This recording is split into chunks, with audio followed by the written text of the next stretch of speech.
Nation, Joseph Hogue here. Thank you for joining us for another one of these Monday market updates. A great video planned for you today. Really, that bigger picture, 5 things you need to do to get ready for 2023 for your portfolio, for the stock market. Some real big picture, big level changes that you can make to get you started right, save you some money, and make money in those stocks. Right. After that, we'll be doing our weekly Monday market update. All the stocks I'm watching this week, the economic news that's going to highlight the week and really could shift the markets this week into 2023. So I want to get to that. I want to get to our question and answer after that, because that's my favorite part of the live streams here. When we do these, is just reaching out and connecting with you out there in the community. See a lot of people there in the chat already, ready to go. So ready to get started on 2023. Last week the markets jumped on that Friday announcement of the Friday jobs number. While it was very strong, so the jobs market is still very strong, very tight labor market, which could be a bad thing because it could keep the Fed raising interest rates and keeping interest rates very high for longer. But it also showed that wage growth was coming down a little bit, right? So that's the primary fear of the Fed for the jobs market is if that tight labor market pushes wages so far higher, then that's going to, of course, spur more inflation out into the economy, and the Fed is going to have to slow down the economy through higher rates. But we didn't see that on Friday. We did see lower wage growth, so that was kind of a good note there. We will see the CPI, the Consumer Price Index, this Friday. That's going to be the big news of the week, and could really set the tone for the next couple of weeks for the market. If that comes in higher than expected, then of course, that's higher inflation is going to be a bad thing for the markets. If it does come in lower than expected, we are expecting a little bit lower than last month. The CPI inflation has come down to about 7%. From 9% last June. That has obviously been where the market has been rallying, in that idea that if inflation is coming down, then the Fed might be able to take its foot off the brake a little bit, this year. We are still expecting the Fed to raise interest rates one more time in February before kind of pausing to see how that works on the economy and kind of take it by ear from there. But I want to get into this week's topic, though, because this as we move into 2023, I think there are really 5 things you can do to your portfolio that can really make a difference for how much money you make, as well as kind of the overall health of your portfolio. And one is probably going to be the biggest upside potential to your portfolio, and that's just doing a Roth conversion. Okay, and I know a lot of you out there in the nation, you want to talk about stocks. You want to talk about which stocks to buy, which stocks are going to go up the highest. But folks, these retirement accounts, these tax advantaged retirement accounts, are where you are going to find the most money. Where you're going to find the best returns possible. Right? Anytime you can, get free money from your 401k company match, something like that, or where you can save money, but not having to pay it on taxes, is going to be your best return possible. Right? So what I want you to do is consider a Roth conversion this year. Okay. So there's 2 types of self-managed retirement accounts, right? The traditional IRA, individual retirement account, or the Roth IRA. Now, the traditional one is what most people do because you get that immediate tax benefit, right? You put money in there, you get to take that as a deduction on your income taxes, so you don't pay income taxes on that money you put into a traditional IRA each year. Well, the Roth doesn't have that. The Roth, you put money in after tax, right? So you pay your income taxes on the money you make each year. You put some money into a Roth, and but the benefit to there is when you take money out of a traditional IRA, when you turn 59 and a half or later in your retirement, then you're going to be paying income taxes on that, right? You're going to pay income taxes. That money that you take out of a traditional IRA is added to your income each year, and you pay income taxes on that, right? Now, that's not so with the Roth. With the Roth, you take that money out tax-free, completely tax-free. So I want you to think about what that means for the taxes and the returns on your returns for that account, right?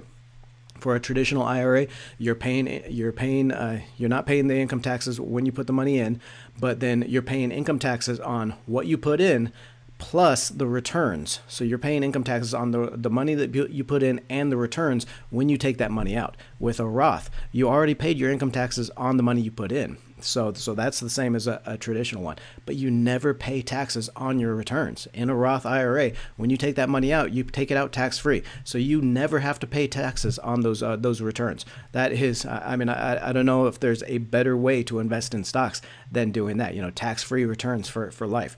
So you are limited to how much you can put into a traditional or a Roth IRA each year, about $6,000 right now, or if you're over 55, there's a catch-up contribution you can make, but there is no limit to how much you can convert from a traditional IRA into a Roth. Okay, so if you've got money in a traditional IRA right now, you can take that money, you can convert it into a Roth IRA, and a lot of brokerages, E-Trade, a lot of other online brokerages, they'll transfer the stocks themselves automatically over into a Roth. You don't even have to sell them, you don't have to move the money, you don't have to do anything. You just contact your broker and say you want to do a conversion into a Roth, right? And they'll do that for you. Now, the one thing about this is you do have to pay your income taxes when you make that conversion, right? Because since you didn't pay them when you contributed into your traditional IRA, then when you convert them into a Roth, you're going to have to pay income taxes on that. So it takes a little bit of planning. Maybe if you can plan for 1 year where you make a little bit less money,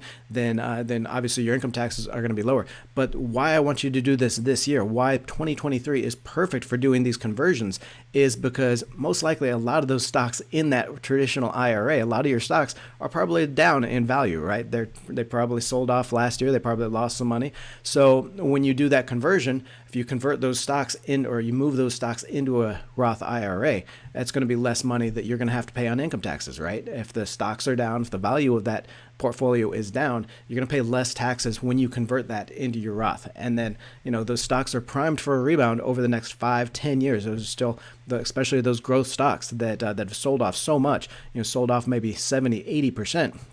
They're going to rebound. If those growth stocks that you hold in your portfolio, they're going to rebound. Why not get that rebound but not have to pay taxes on it, right? It is a great way to get that tax-free return on those growth stocks, those stocks that could end up costing you a lot of money actually if you hold them in a traditional IRA, where you're going to have to pay taxes on the money when you take it out. That means you're going to have to pay taxes on those returns. So say a stock in your traditional IRA goes up tenfold, a 10x stock, right? You're paying so much more taxes on that. If you put $100 in, it goes up to $1,000. You're paying taxes on $1,000 when you take that out of a traditional IRA. Now think about that though. If you convert that $100 into a Roth IRA, it goes up to $1,000. You're not paying anything in taxes. You already paid your taxes on the $100 when you converted it. You don't have to pay any taxes on that $1,000, that 10x stock. So just consider a Roth IRA conversion this year, with some of those traditional IRAs. Second resolution I think everyone should make is invest 10% more this year. Okay, inflation was as high as 9% last year. It's still up as high as 7%. We'll see that's consumer price index numbers this Friday. See how high inflation is still. But if you're investing the same amount each month as you did last year, you're really investing less, right? Because that purchasing power of the dollar has been eroded by that 40-year high inflation. So you're really not investing nearly as much as maybe you thought. So, I wanted everybody to kind of look at what you were able to invest over the last couple of years. Boost that by at least 10%. I know a lot of people that when they get a raise each year or whatever, they'll just put all of that. So if you get a 4% raise on your money, they just put all of that into additional investing each year. Really a great way to make sure you don't get that lifestyle creep, right? Where we all have those times in our 20s when we were able to live off of nothing each month and be happy doing it, and now all of a sudden, in our 30s and 40s when we're making a lot more money, we're still kind of living paycheck to paycheck. Why is that? Because your expenses tend to kind of rise to the level of your income, right? I don't know how it happens. You just keep adding stuff to those monthly subscriptions, those monthly charges and fees and things like that, and your expenses always seem to go up by the level of your income. So you get that lifestyle creep. You never seem to get out ahead because you're always living paycheck to paycheck, no matter how much you make. Cut that off by investing a little bit extra each year, or just by investing those raises that you get each year instead of letting that go to needless expenses that you didn't want anyway. You also want to take this opportunity to start 2023 with a little bit of portfolio rebalancing, right? Look at how much you have in those, first, the broader asset classes, right? How much do you have in stocks? How much do you have in bonds? And how much do you have in real estate? Now, if you've always been 100% in stocks, this is a wake-up call, right? This is a wake-up call from last year. Stocks down in the S&P 500 down 20%. NASDAQ down even more. NASDAQ down more than 30% last year. If you were all in stocks, then you got hit pretty hard. Bonds, even though the bond market did very poorly last year, didn't really, protect your money that much. The iShares Aggregate ETF bond ETF, that AGG, ticker AGG, it was only down 13%, right? So even though bonds sold off very harshly on the rising interest rates last year, they still actually protected your money. So if you did have some money in stocks, some money in bonds, and some money in real estate, then you would have been protected from the worst of that stock market sell-off. So I just want you to go back, go to your portfolio and look at how much you have in stocks, bonds, and real estate. If you don't have anything in bonds or real estate, this is the time you need to check that out, and you need to kind of allocate a little bit to bonds, a little bit to real estate, maybe those real estate stocks, those REITs, things like that. But if you did have some money put away in bonds or in real estate last year, and they protected your money, now is the time to rebalance. Now is the time to look at stocks once again, because stocks are cheaper than they have been over the past couple of years. Now is the opportunity to rebalance, sell what has worked last year, and buy what hasn't, buy what was falling last year. And that same theme, you can do rebalancing on a sector level. For that, we'll go to the sector tracker here. So the Spider sector tracker, sectorspider.com. The sector tracker page here is going to show you the what each sector of the economy did over the last 5 days, 1 month, year to date. We'll do 1 year, see what stocks in the last year did. And now this is going to be another probably painful look for a lot of investors out there. A lot of investors that were completely in growth stocks, in those tech stocks, maybe in communication services stocks. Folks, if your portfolio did worse than that 20%, right now it says 17% for the S&P 500. Stock market was down 17% over the last year, but that includes, the last couple of days where stocks have rebounded. Over the last year, stocks actually, in 2022, stocks actually fell 20%, the S&P 500 index.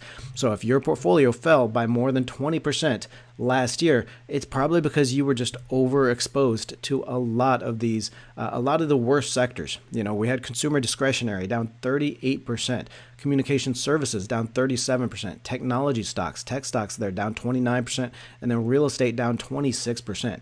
If you were overexposed in these, that should be a wake-up call. That should be a wake-up call to say, hey, you need a little bit more diversification in your portfolio. Go back through, where are the gaps in your portfolio? Do you not have enough consumer staples? Do you not have enough financials exposure? Do you not have enough healthcare? Things like that. You don't need stocks from every sector. You don't need stocks from all 11 sectors. But if you're holding stocks in at least 5 or 6 of these sectors here, that's going to really spread out your risks. It's really going to give you the opportunity to catch that hot sector some year, right? Energy stocks was the only sector in the green last year. Energy stocks were up something like 48% last year alone. No, 43% up last year. Here it says healthcare and utilities are also in the green over the last year, but that's not 2022. 2022, both of those sectors were in the red. So, if you had energy stocks, that was the lone standout last year. But you didn't have that if you were overexposed in just some of the most popular risky growth sectors, right? So you really do need to go back, give yourself that wake-up call and say, hey, I need a little bit more sector exposure than maybe just those tech stocks and the internet stocks and things like that. Last resolution, and then I want to get to our Monday market update, but just find out what it means to be an investor, right? Learn how to be a better investor this year. I know over the last couple of years, not last year, obviously, but the few years before that, when a lot of people started investing, I think there was a lot of misconceptions about what it means to be an investor in the stock market. I think a lot of people, they started watching YouTube. They saw all these people pitching these growth stocks and meme stocks, paying whatever price price stocks were, and not really looking at the valuations, not really looking at the fundamentals of those stocks. And of course, last year, the last 2 years was really the downfall of that strategy. And it happens. It happens every cycle, right? I started investing in 1999, made a lot of those same mistakes, right? I started investing right in that the height of that .com bubble, and I thought that's how it was. I thought investing was just invest in what's going up because it's always going to go up, right? Those .com bubble, those .com stocks were making people rich. I wanted to be a part of that, and so I started investing in that with no analysis into the valuations, no analysis into the actual fundamentals of these companies and things like that. And of course, I, like so many people last year, I got so burned in 1999. A lowly corporal in the Marine Corps. I wasn't making any money anyway. I was making, I think back then it was about $900 a month. Corporals in the Marine Corps were making. I didn't want to lose that money. It was hard-earned money, and I didn't want to lose it just because I wasn't investing as I should. But that's what happened.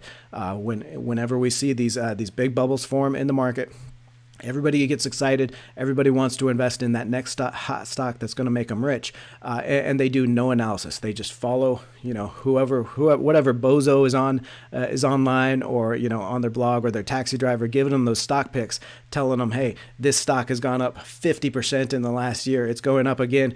Get in while you can. I think 2023 is where you change that. 2023 is where you learn what it means to be a real investor. You actually look at the valuations of companies. You look at the analysis, the fundamentals of those companies. We're going to do that here on the channel, and hopefully you've learned your lesson over the past couple of years that investing is just not what's going up, right? You can't just look at a stock chart and say, hey, this stock has gone up quite a bit. I'm going to get in, and it's going to go up some more. Now I know a lot of you out there in the Bowtie Nation haven't done that. You've been good investors, but I'm speaking to those out there that maybe have gotten burned over the last couple of years and are wondering why they lost so much money. So just I want to get to the market update though for the rest of the video, and I want to start off with some of the stocks I'm watching this week. Some earnings just starting to come out this week. And so the bank stocks are starting us off on earnings. Q4 earnings this week going to look very much different depending on which sector you're looking at, right? The bank stocks start us off on Friday. A lot of those big banks, Citigroup, JP Morgan, a lot of those groups, big bank stocks coming out over the next couple of weeks. We're going to see earnings out from a lot of other companies, but it is not looking good for retail. We're going to talk about that. It's not looking good for a lot of these consumer brands and consumer sector stocks, but it is looking good for banks. Like I said here, Citigroup is expected to report its earnings along with a lot of the largest banks on Friday. They've got expectations to show a 17% drop in earnings for Citigroup to $1.21 a share. That's against 5% sales growth. For the full year, the Citigroup is expected to report a 30% drop in earnings. So a huge drop in earnings expected for a lot of these banks. This is way too pessimistic, folks. Way too pessimistic given where interest rates are and what could be the start of really an era of strong profitability for the banks, okay? If you think about how banks make their money. Banks make money. They pay you nothing on your deposits, right? You put your money in savings or in checking there. They pay you almost nothing on that money, and then they loan it out at those longer term rates, right? So the profitability for banks over the last year hasn't been great because those short-term rates have been fairly high and the long-term rates have come down low. So that flat yield curve, right? You hear about that flat yield curve being a predictor of a recession. Well, it also means a lot of other things for the economy. It means lower profitability for the banks. Well, what's going to happen when the economy starts to pick up once again, then long-term rates will rise, okay? And you're going to get that sloping yield curve. That's the normal way the yield curve should look is shorter term rates should be lower, longer term rates are higher, right? It just makes sense. If you're going to put your money in a bond for 30 years, you're going to want a lot higher interest rates than what you would get for a 3-month bond or a 2-year bond. So as the yield curve slopes into the next, as the economy starts picking up here in the, in the third and fourth quarter at least, then it is going to be very strong era of profitability for the banks. Long-term rates have been very low over the past couple of years, and banks have suffered. Bank profitability has suffered. That's going to change. Even as the banks struggle through the next 2 quarters of the weaker economy, though, as we start seeing, the U.S. possibly fall into a recession, the banks are still going to do very well, I think. Citigroup has actually increased its loan loss reserves by almost $1 billion, 916 million extra since last March.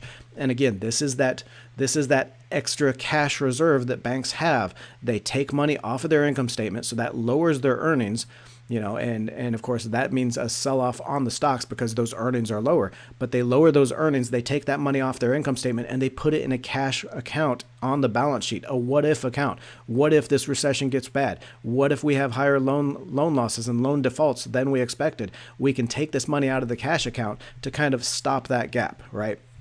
So right now, Citigroup has over $4 billion more than it had in that pre-pandemic, or in that cash account, $4 billion more than it had in the pre-pandemic era, right? So that's $4 billion that this bank has set aside in a cash reserve, $4 billion extra in a cash reserve set aside that, if loan defaults creep up, they can take that money out. They can raise their earnings. If loan defaults don't creep up, if we do avoid a recession, they still have that money set aside. They're going to bring that money out on the income statement, and it is going to be surprisingly high earnings, not just for Citigroup, but for all of these banks. So this is kind of a win-win situation, right? If we do have a recession, these banks, a lot of the banks, JP Morgan, Bank of America, Citigroup here, they're going to have money set aside already to move it back onto the income statement and raise their earnings. That's why a lot of the reason why these banks, they always beat expectations, and by a pretty wide margin, because they have this cash account to do that, right? They can beat expectations because they have money set aside to do it. So if we do have a recession, they're going to have that money set aside. If we don't have a recession, they still have that money set aside. And now they're not expecting those loan losses. They're not expecting those loan defaults. So they're going to move that money back from the balance sheet even faster, at an even faster pace, and really boost those earnings. You're going to see higher dividends. You're going to see higher earnings. You're going to see those shares really take off for bank stocks. For its part, Citigroup, why I'm watching Citigroup especially, it's trading at just 0.5 times on a price to book level, right? Okay, so remember that price to book value, price to book ratio, that's what you want to use on the banks because they hold their assets and their liabilities, those loans, those deposits on the balance sheet at the book value. So it's just a much better measure of valuation as opposed to the price to earnings or price to sales for a bank, right? So at a price to book level, 0.5 times for Citigroup. It's one of the cheapest, one of the least expensive of any of the major banks. For reference, I think JP Morgan trades for about 1.5 times book value, so 3 times more expensive than Citigroup. First Republic, which is one of the faster growing banks, that trades for like 1.7 times on a price to book value. Even some of the other, I think Bank of America trades for like 0.9 or 0.8, 0.9 times on a price to book value. So almost twice as expensive as Citigroup, right? So Citigroup, definitely one of the less expensive bank stocks in an industry that should do very well anyway over the next year. United Health is also going to report its earnings on Friday. This is sold off recently on valuation concerns, so we can expand this chart to a little bit. Expand this chart over the last month. It's dropped from 543 down to 490, so about 10% actually over the last month lost on United Health. But this health insurer has given back. This health insurer now down to 24 times on a price to earnings basis, well under the 30 times average multiple over the last 5 years. So over the last 5 years, United Health has traded for about 30 times price to earnings. Now it's down to 24, so a little bit cheaper. Might be a buying opportunity. Earnings are expected higher by 16% this year on about 12.6% in sales. So very strong profitability there at United Health. And we actually highlighted UNH in October after it won a court case to acquire health information provider Change Healthcare. Okay, this was an acquisition they announced last year. It was originally blocked by the U.S. government. The U.S. government didn't want them to go through with this acquisition because they were arguing that it would become a monopoly. It would have monopoly advantages, and I actually kind of agreed with them, right? But when the court said that UNH could go through with the acquisition, the courts put down the government's case. This is going to be a very strong competitive advantage for United Health Group. Basically, this Change Healthcare, it's a health information provider for other insurers, for others in the healthcare space, for healthcare services, hospitals, things like that. It really handled their data analytics, a lot of their management decisions through data for those companies as a service. And now what's going to happen is all of that data, all of those, all that past data that Change Healthcare had for these competitors is going to UNH. Now UNH is going to have an inside look at its competitors, at that data that their competitors were using to make those business decisions. And I think it's going to help United Health really compete against a lot of these peers, a lot of these competitors, and give it that advantage. So I would definitely be watching United Healthcare here, as we pointed out in that October video. Taiwan Semiconductor Manufacturing, ticker TSM there. It's also going to report its earnings on Thursday. This stock is down 45% from its peak last year, along with pretty much the entire semiconductor group, right? You've got AMD, you've got Nvidia, all down very badly over the last year, over the last 6 months, as that semiconductor industry really goes through that cyclical nature, right? The thing you got to understand about semiconductors, folks, okay, one, semiconductors are the brain of any electronic equipment, right? It's really the processing power, the brain of any kind of electronics, tablets, computers, cars, anything like that. So when you get those strong surges in demand, like we got with cars, like we got with laptops during the pandemic, everyone was needing a new laptop to work from home during the pandemic. Everyone wanted a new TV to watch stuff, a smart TV during the pandemic. So we had a huge surge in semiconductor demand during the pandemic, and now we're on the other end of that. We're on the other side of that. What happened is obviously semiconductor companies, manufacturers, fabricators like Taiwan Semiconductor, they built up their supply, their capacity to be able to meet that demand through the pandemic, and now they've got all this excess capacity, right? Now they've got all this manufacturing power to be able to churn out those semiconductors and no demand for the chips. So that's just what happens with semiconductors. It is extremely cyclical. You see those huge run-ups in stock prices and then the huge drops. Now down 45% for Taiwan Semiconductor, but you gotta get in on these drops, right? We're obviously going to need semiconductors for cars, friggin' toasters over the next 10 years. Everything is becoming a smart device, right? So semiconductors are going to rebound on that demand eventually. That 45% drop in Taiwan Semiconductors puts the shares at just 13 times on a price to earnings basis, right? That is relatively cheap. Over the next 12 years, could still be some weakness and some uncertainty as we kind of work through this down cycle in semiconductors. But again, folks, you got to jump in while at the trough of these markets, because semiconductors, they are going to go up once again. Why I'm watching TSM here, this Taiwan Semiconductors, because it is the leader, the best of breed in semiconductors. Okay, it holds a commanding share of the global chip manufacturing market. It's estimated at 55% of the global chip manufacturing market. So what TSM does, they manufacture and fabricate a lot of the chips for other companies, for Nvidia, for AMD, for Intel, things like that. And then, those other companies put their own finishing touches on them. TSM manufactures as much as 90% of the advanced chips in the market. This is by far the best semiconductor company out there. Also want to look at retail stocks in general. We got news out from Macy's over the weekend this morning that Macy's missed expectations. It was a weak retail season for Macy's. I had talked about this the last couple of weeks ago. Talked about this last week as well with Bed Bath and Beyond. Kind of warning on that before that stock plunged. We saw very weak November retail sales. We haven't seen December retail sales, but the weakness in that November retail sales, I think the holiday shopping season was weaker than analysts are expecting, weaker than investors are expecting. I think that's going to hit a lot of these retail stocks, right? So not just Macy's, which is down today so far in the pre-market, but a lot of these retailers, a lot of these clothing and apparel and other retailer stocks, they're going to get hit as they start coming out with their fourth quarter earnings, and we're going to see how weak the consumer really was over the holiday shopping season. Now I want to look at the sectors, kind of bring it back to what the sectors did last week, kind of that big picture idea, get you ready for this week and how to invest there. So we did see 10 of the 11 stock sectors closed higher last week, especially on that big bump on Friday, but it wasn't really the sectors you would expect on that risk-on rebound, right? Usually when the market does pop higher, then you see tech stocks do very well. We did see communication services do well. We did see consumer discretionary stocks do well, but a lot of the other growth names like technology didn't rebound.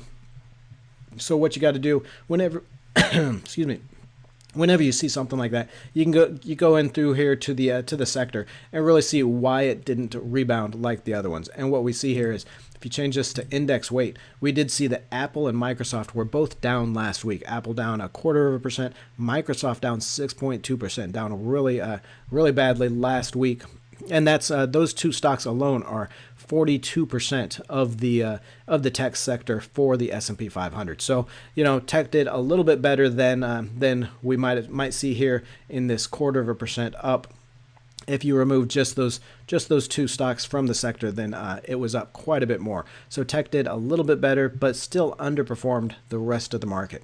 I want to look at some of these others. If you zoom out here to the larger picture, the top performing stocks over the last week, we saw Warner Brothers up almost 20%. Western Digital, see Carnival did very well. A lot of the gaming stocks and the consumer, you had United Airlines rebounded, Boeing.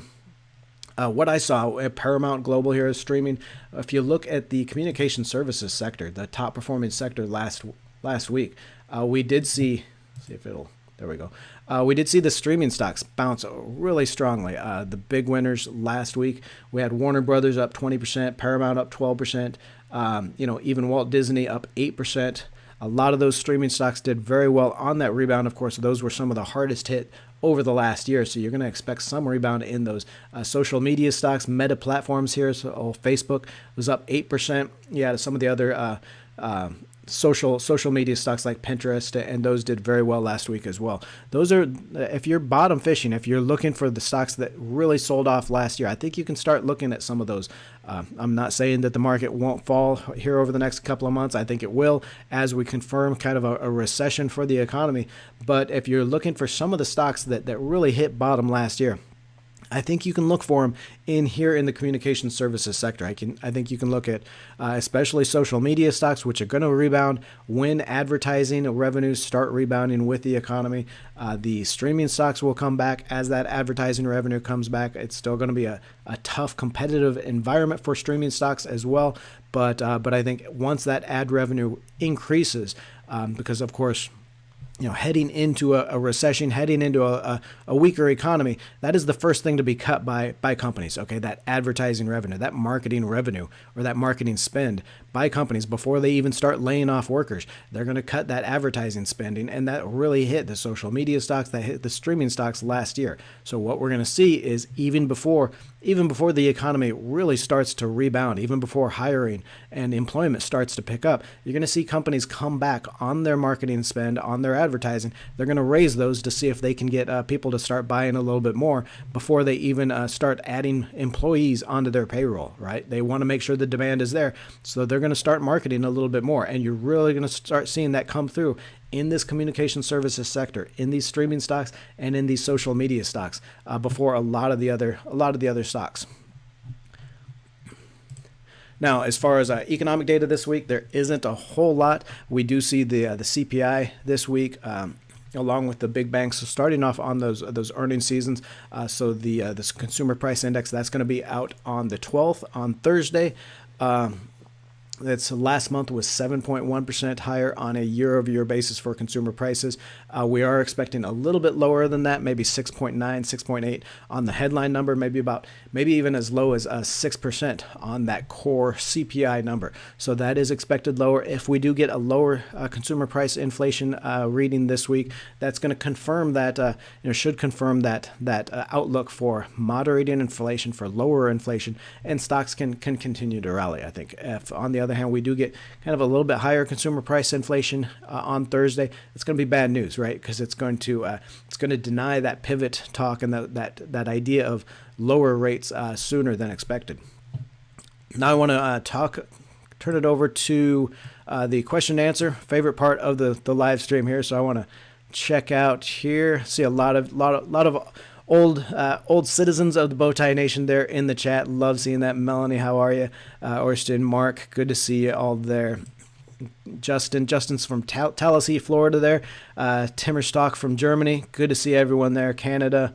What else? Michael asks, do you still recommend CWH? So CWH is a Camping World. We've talked about this stock in the past.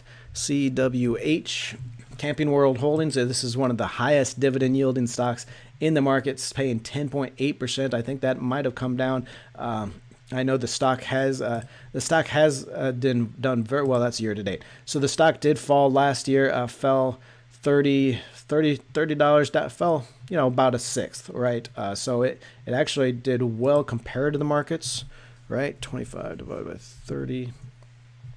So it's about market perform, right? It's down about 17% versus the stock market that fell about 20%, but this stock was paying a 10% yield. I like Camping World Holdings as a long-term stock pick, as a long-term dividend stock. I think it's a leader in its space as far as camping, campers and accessories. I think the demographic trends support that, right? You get older shoppers, aging demographics, right, are going to hold up the RV market, the camping market, and things like that. Now, it is, obviously, as we get into a recession, people are going to start rethinking those big purchase items, right? So you could get some weakness, some further weakness here in the first quarter of 2023. If people start to rethink those big camper purchases and things like that, so you could get some weakness, but it is a very well run company. It is a company that really dominates its industry as far as camper retail sales and and outdoors products, things like that. So I would hold on to it. I'm holding on to shares myself, and I think it can do pretty well. What else do we have here? A bit concerned about my portfolio. 10-year crash possible. Okay, Vape King says a bit concerned about his portfolio. Several experts predicting a 10-year crash possibly. Okay, so I mean, first of all, the experts. There's always these experts that are perma bulls or perma bears, right? You really gotta watch out for some of these the quote unquote experts in the market, right? Especially some of them that they're always predicting some kind of a 10-year crash or a stock market crash, things like that. And then when one comes along, then, they predicted it and they're geniuses and everybody follows them. Everybody thinks they're infallible. Well, no, they just every year they call for these stock market crashes, and, a broken clock is right twice a day, folks. A clock stuck on 12 is going to be right at noon and at midnight. Okay. And these people that are constantly predicting a stock market calamity, they're going to be right eventually. Right. So, a good example of this is Michael Burry. Everybody loves Michael Burry now. Everybody thinks he's just the oracle of stocks right now. And if you look back at his track record, it hasn't been really that great, folks. He was predicting, his big claim to fame is predicting the stock market crash in the housing bubble, right? But if you look at it, if you even watch that movie that was made about it, then, he was trying to predict that back in like 2002, 2003. Stock market didn't crash until 2008. Okay. He almost went bankrupt. The only reason why his fund didn't go bankrupt is because he stopped making disbursements. Investors told him they wanted their money back, and he said, no, I'm not giving your money back. I'm going to hold your money until we either lose it all or until this bet comes out. And fortunately for him, the bet eventually came out and did well. But the only reason why he didn't go bankrupt was because, he just stopped returning people's money when they asked for it. But yeah, so folks, a lot of times, being early to the party is just as bad as being late. Okay. Or just as bad as being wrong. Okay.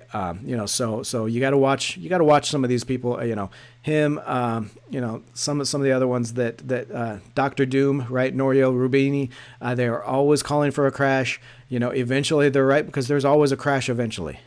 So you really got to watch, when these experts predict a crash every year, and then they claim that they're right when the crash does come along. Okay, Stone MDR wants to know, is there an income limit to a Roth IRA? There are income limits to how much you can contribute or when you can contribute to a Roth IRA. but not into a conversion, right? It does not matter how much you make. You can make $1 million a year. You can still convert money from a traditional IRA into a Roth IRA. Okay, so there are no income limits on when you do that conversion, called a backdoor conversion as well. So definitely check that out. If you've got money in a traditional IRA, definitely check that out, especially if some of those stocks are down, lower value, then you're going to be transferring those and paying less income taxes now, and being able to have the rebound in your Roth without having to pay taxes on that. There's no worker shortage despite layoffs. Benefiting from headlines. Nolan asks, do I still think there's a worker shortage despite layoffs in certain companies being in the headlines? Might be confusing me with someone else, because I haven't really talked about a worker shortage here on the channel. There does seem to be a worker shortage in different sectors. Okay. Yes. Okay. Certain companies being in the headlines for worker layoffs. The problem is, you really gotta look at the big picture and where the layoffs are, how big the layoffs are. Just because we hear that CRM, that Salesforce is laying off like 17,000, that FedEx or whoever might be laying off. That's those big headline numbers. They get the headlines, but that is a drop in the bucket to the 151 million people in the labor force, right? So you really have to look at the larger picture. Friday's jobs numbers, unemployment came down to like 3.5%. That is a historic low. So the jobs market is still extremely tight.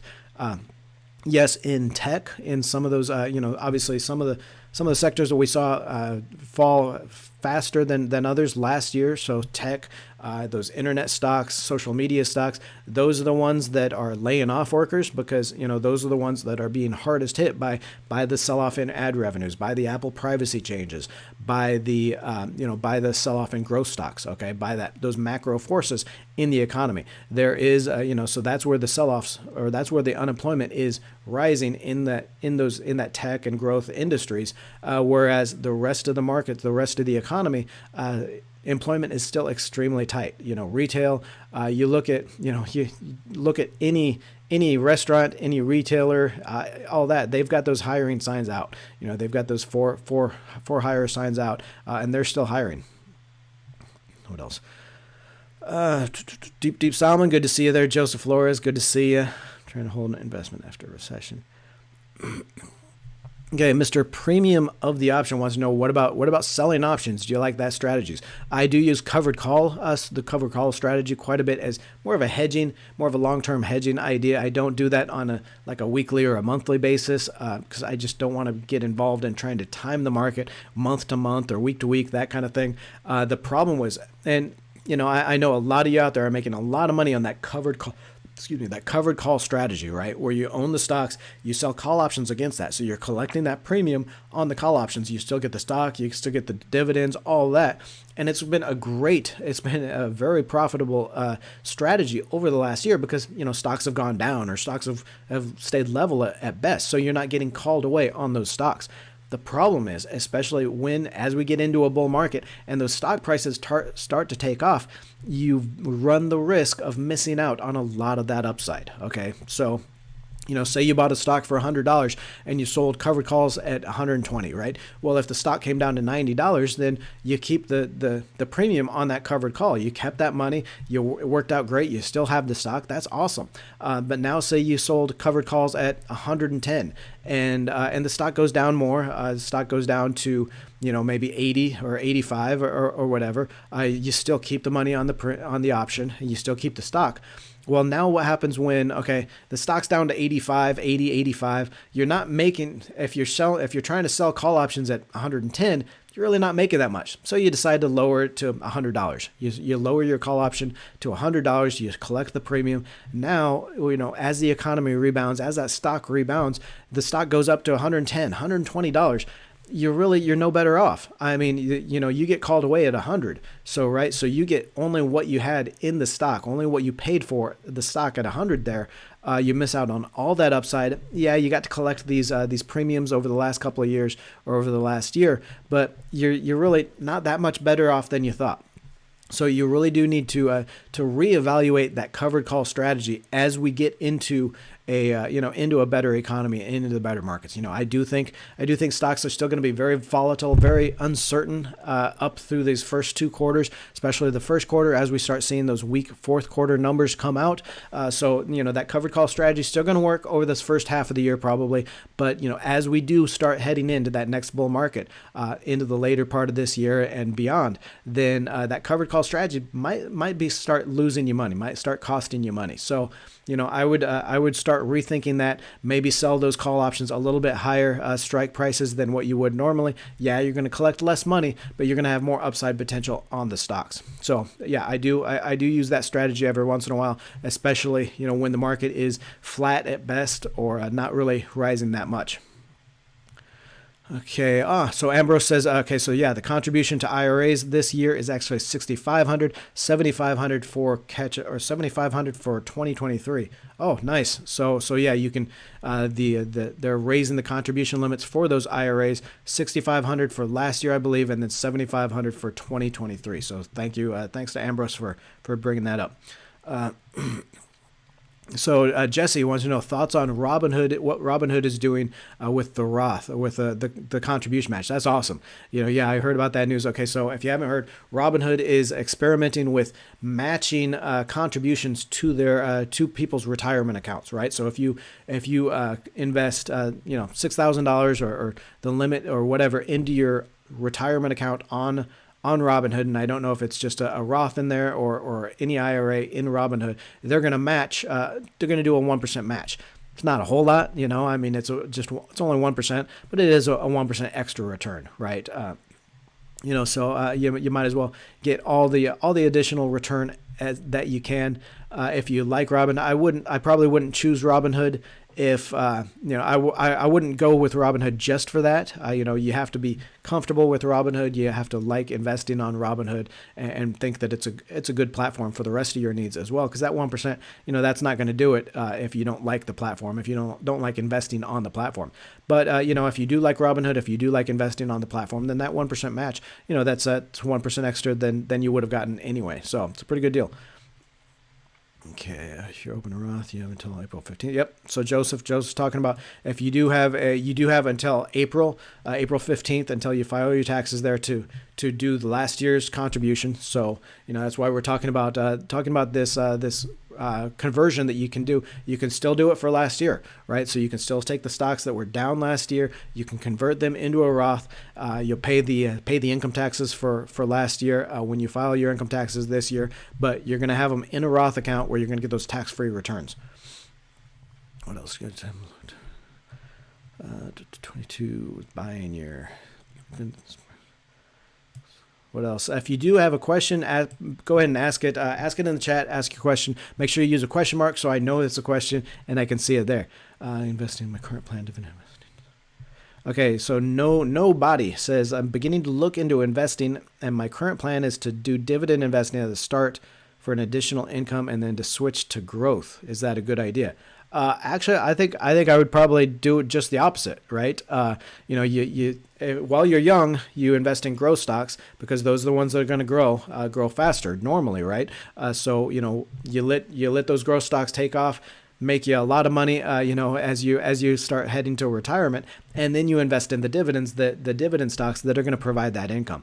When you first start out investing, you're probably not going to get a whole lot in dividends. Okay, dividend yield on the S&P 500 right around a 1%, 1.5% right now.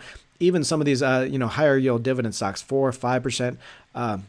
You can find ones that are 10%, 20%, and that, but those are very much more volatile. Very much, a lot of times you're going to be losing capital on those because the price is going to go down. So I would stick with dividends right around 5 to 8% at the most. A lot of BDCs, a lot of your REITs, your real estate investment trusts are going to pay dividend yields around there.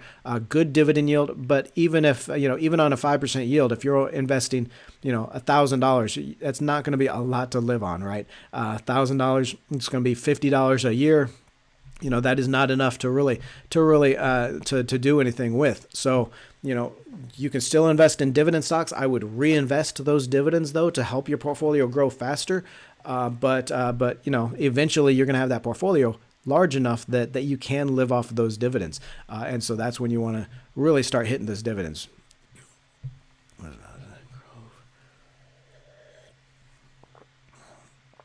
Randy says that sounds like too much work.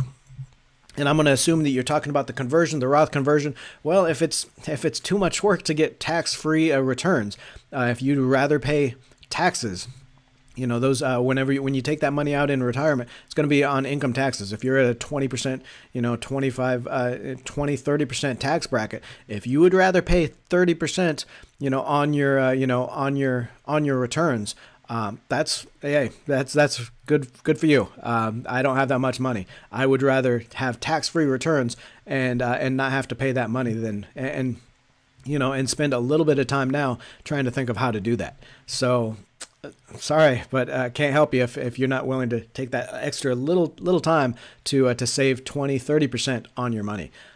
It's not that hard, really. You call your broker, you say, hey, I want to do a conversion into a Roth IRA. I've got this money in a traditional IRA here. They're going to do it. They're basically going to say, okay, how much do you want to convert? Which stocks do you want to convert? Fill out, maybe you fill out a little bit of paperwork, send it back to them, and they're going to convert that much money into a Roth IRA.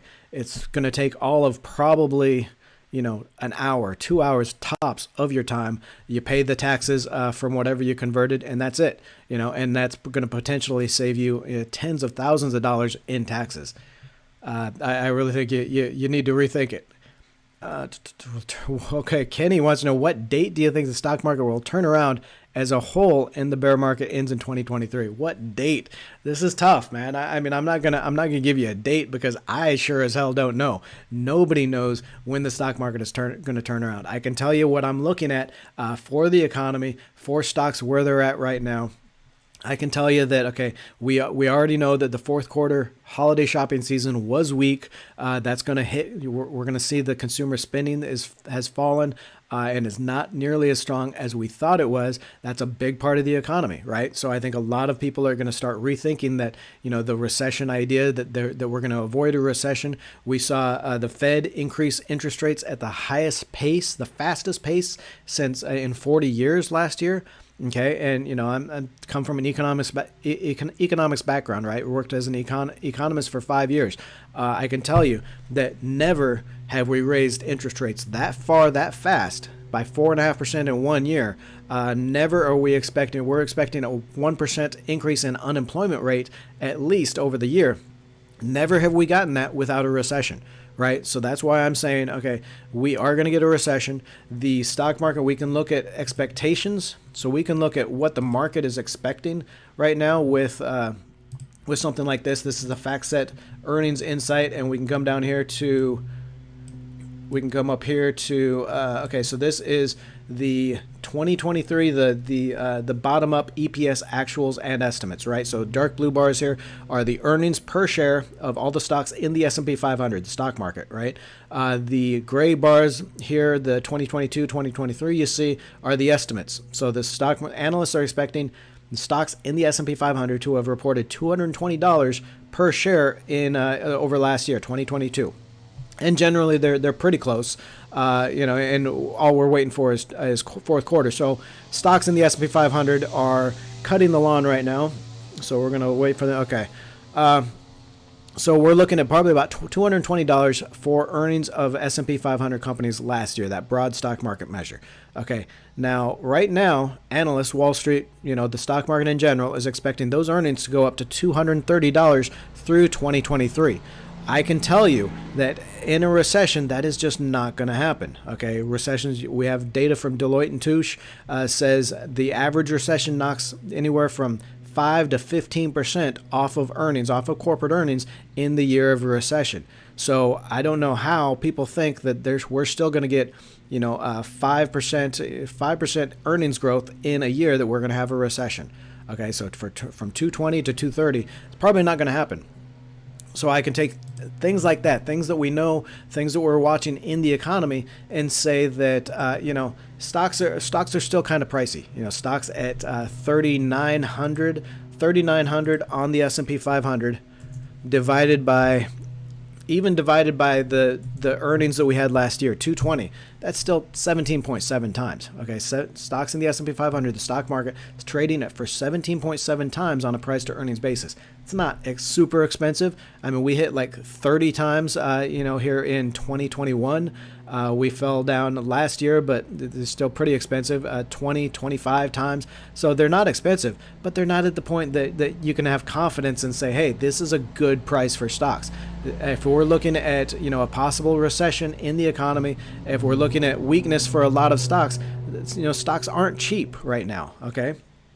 So, I'm not going to be able to, I can't tell you, okay, on this day, this is when the market is going to bottom, but I can say that, everything we're looking at in the stock market says, okay, stocks aren't cheap. The economy is still getting worse, still adjusting to those higher rates. So the most likely scenario, the most likely outcome is that stocks are going to fall further. We are going to get better prices, and you're going to be able to take advantage of that. Now, we also know that most recessions and most bear markets only last on average about 9 or 10 months. This one has already lasted, more than 12 months, right? Started in January of last year. So we already know that this bear market is pretty old. And is getting kind of long in the tooth. We already know that the Fed is thinking about pausing its rate hikes. The Fed is expected to raise rates one more time here in February 1st, with that meeting. And then to pause, of course, so eventually if the recession does come, if unemployment does go up, then the Fed is going to be there to lower rates. Okay, so we do know that pivot is, somewhere in the cards for maybe early next year, 2024. We do know that that's going to support the markets. So I can say that, this first couple of quarters, probably weak. First couple of quarters, as the market realizes, as investors realize we are going to get a recession, we are going to get more weakness, stocks do fall a little bit. After that, into the third quarter, into the fourth quarter, into 2024, stocks are going to start looking a lot better. So, anybody that says they're going to be able to give you a date on when the stock market is going to turn around, they're pulling it out of their ass and they're, blowing smoke up your ass. Okay, so you got to be wary of anyone that says that kind of thing. And invest more on the broad terms. What else do we have here?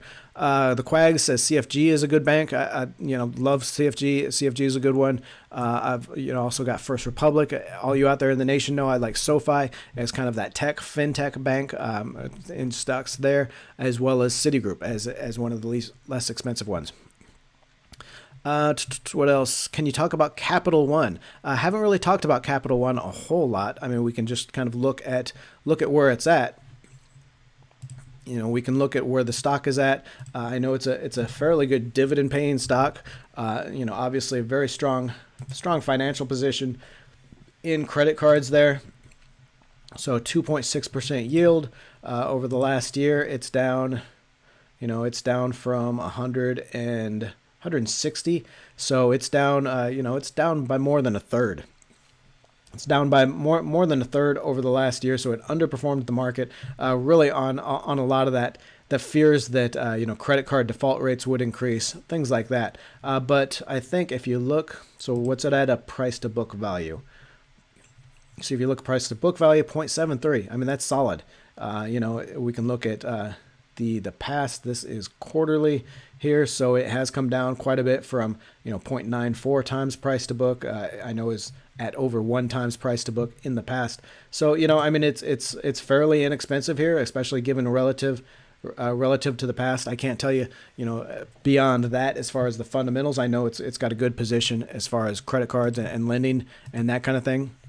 So it's going to be one of those that is going to take a hit, as we start seeing credit card default rates creep up. And we've already started to see, some auto loan default rates creep up. We've already seen on the lower income end of the credit cards, we've started to see default rates creep up on that. I don't think it's going to be that bad, though, especially what you got to understand about a lot of the credit card companies, a lot of the lenders, things like that is the fear is really at the lower income end of these, of the mortgages, of the credit cards, of the auto loans, things like that. Well, think about, again, what we talked about with employment. Okay, we are seeing a lot of layoffs at the, in the tech sector, in the internet sector, consumer, a lot of those sectors seeing very high layoffs. But in the, in the retail sector, in the services sector, right? Travel, leisure, things like that, the employment is still very strong. Okay. So I do not think we're going to see very high loan defaults or credit defaults on those lower income areas, because the employment picture is still very strong for those jobs and for that area. So I think a lot of these lenders like Capital One probably sold off on that fear that a recession is going to bring very much higher auto loan defaults, credit card defaults, things like that in the lower income area. And I don't think it's going to happen. I think you are going to see the higher defaults creep up, but it's not going to be nearly as bad because you've already got you've still got a pretty good employment picture on that. Okay, what else?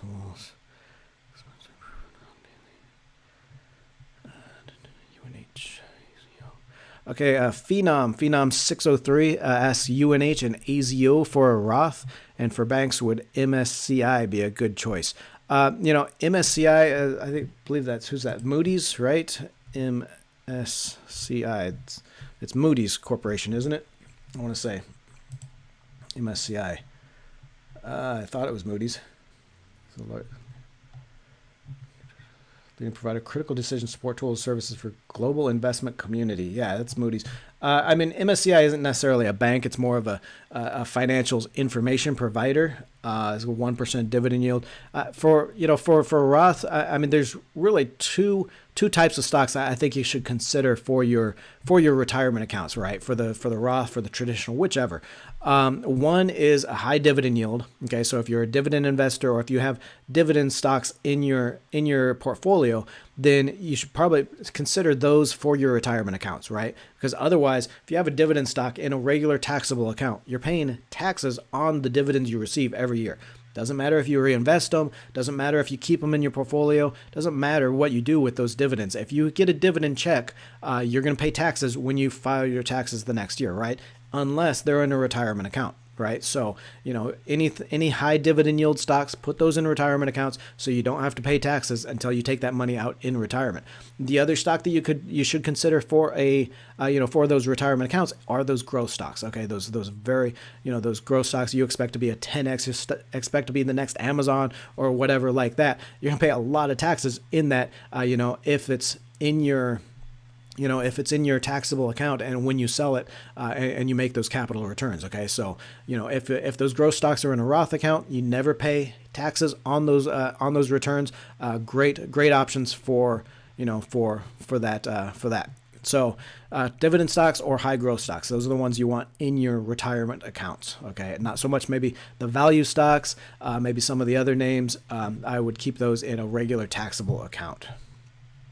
So things like UNH I probably wouldn't put in a retirement account just because the dividend yield isn't very high. It's not necessarily going to be a growth stock. I think the stock can do very well, but it's not necessarily a growth stock and it's not necessarily a high yield dividend stock, right? I have other dividend stocks that have a much higher yield that I want to protect those dividends from taxes. I have other growth stocks that are much faster, much better growth stocks for that I want to protect those returns.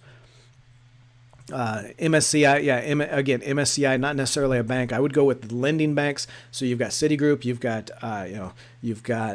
Bank of America, you've got Wells Fargo, JP Morgan, Goldman Sachs, things like that for the banks. I would go with those instead.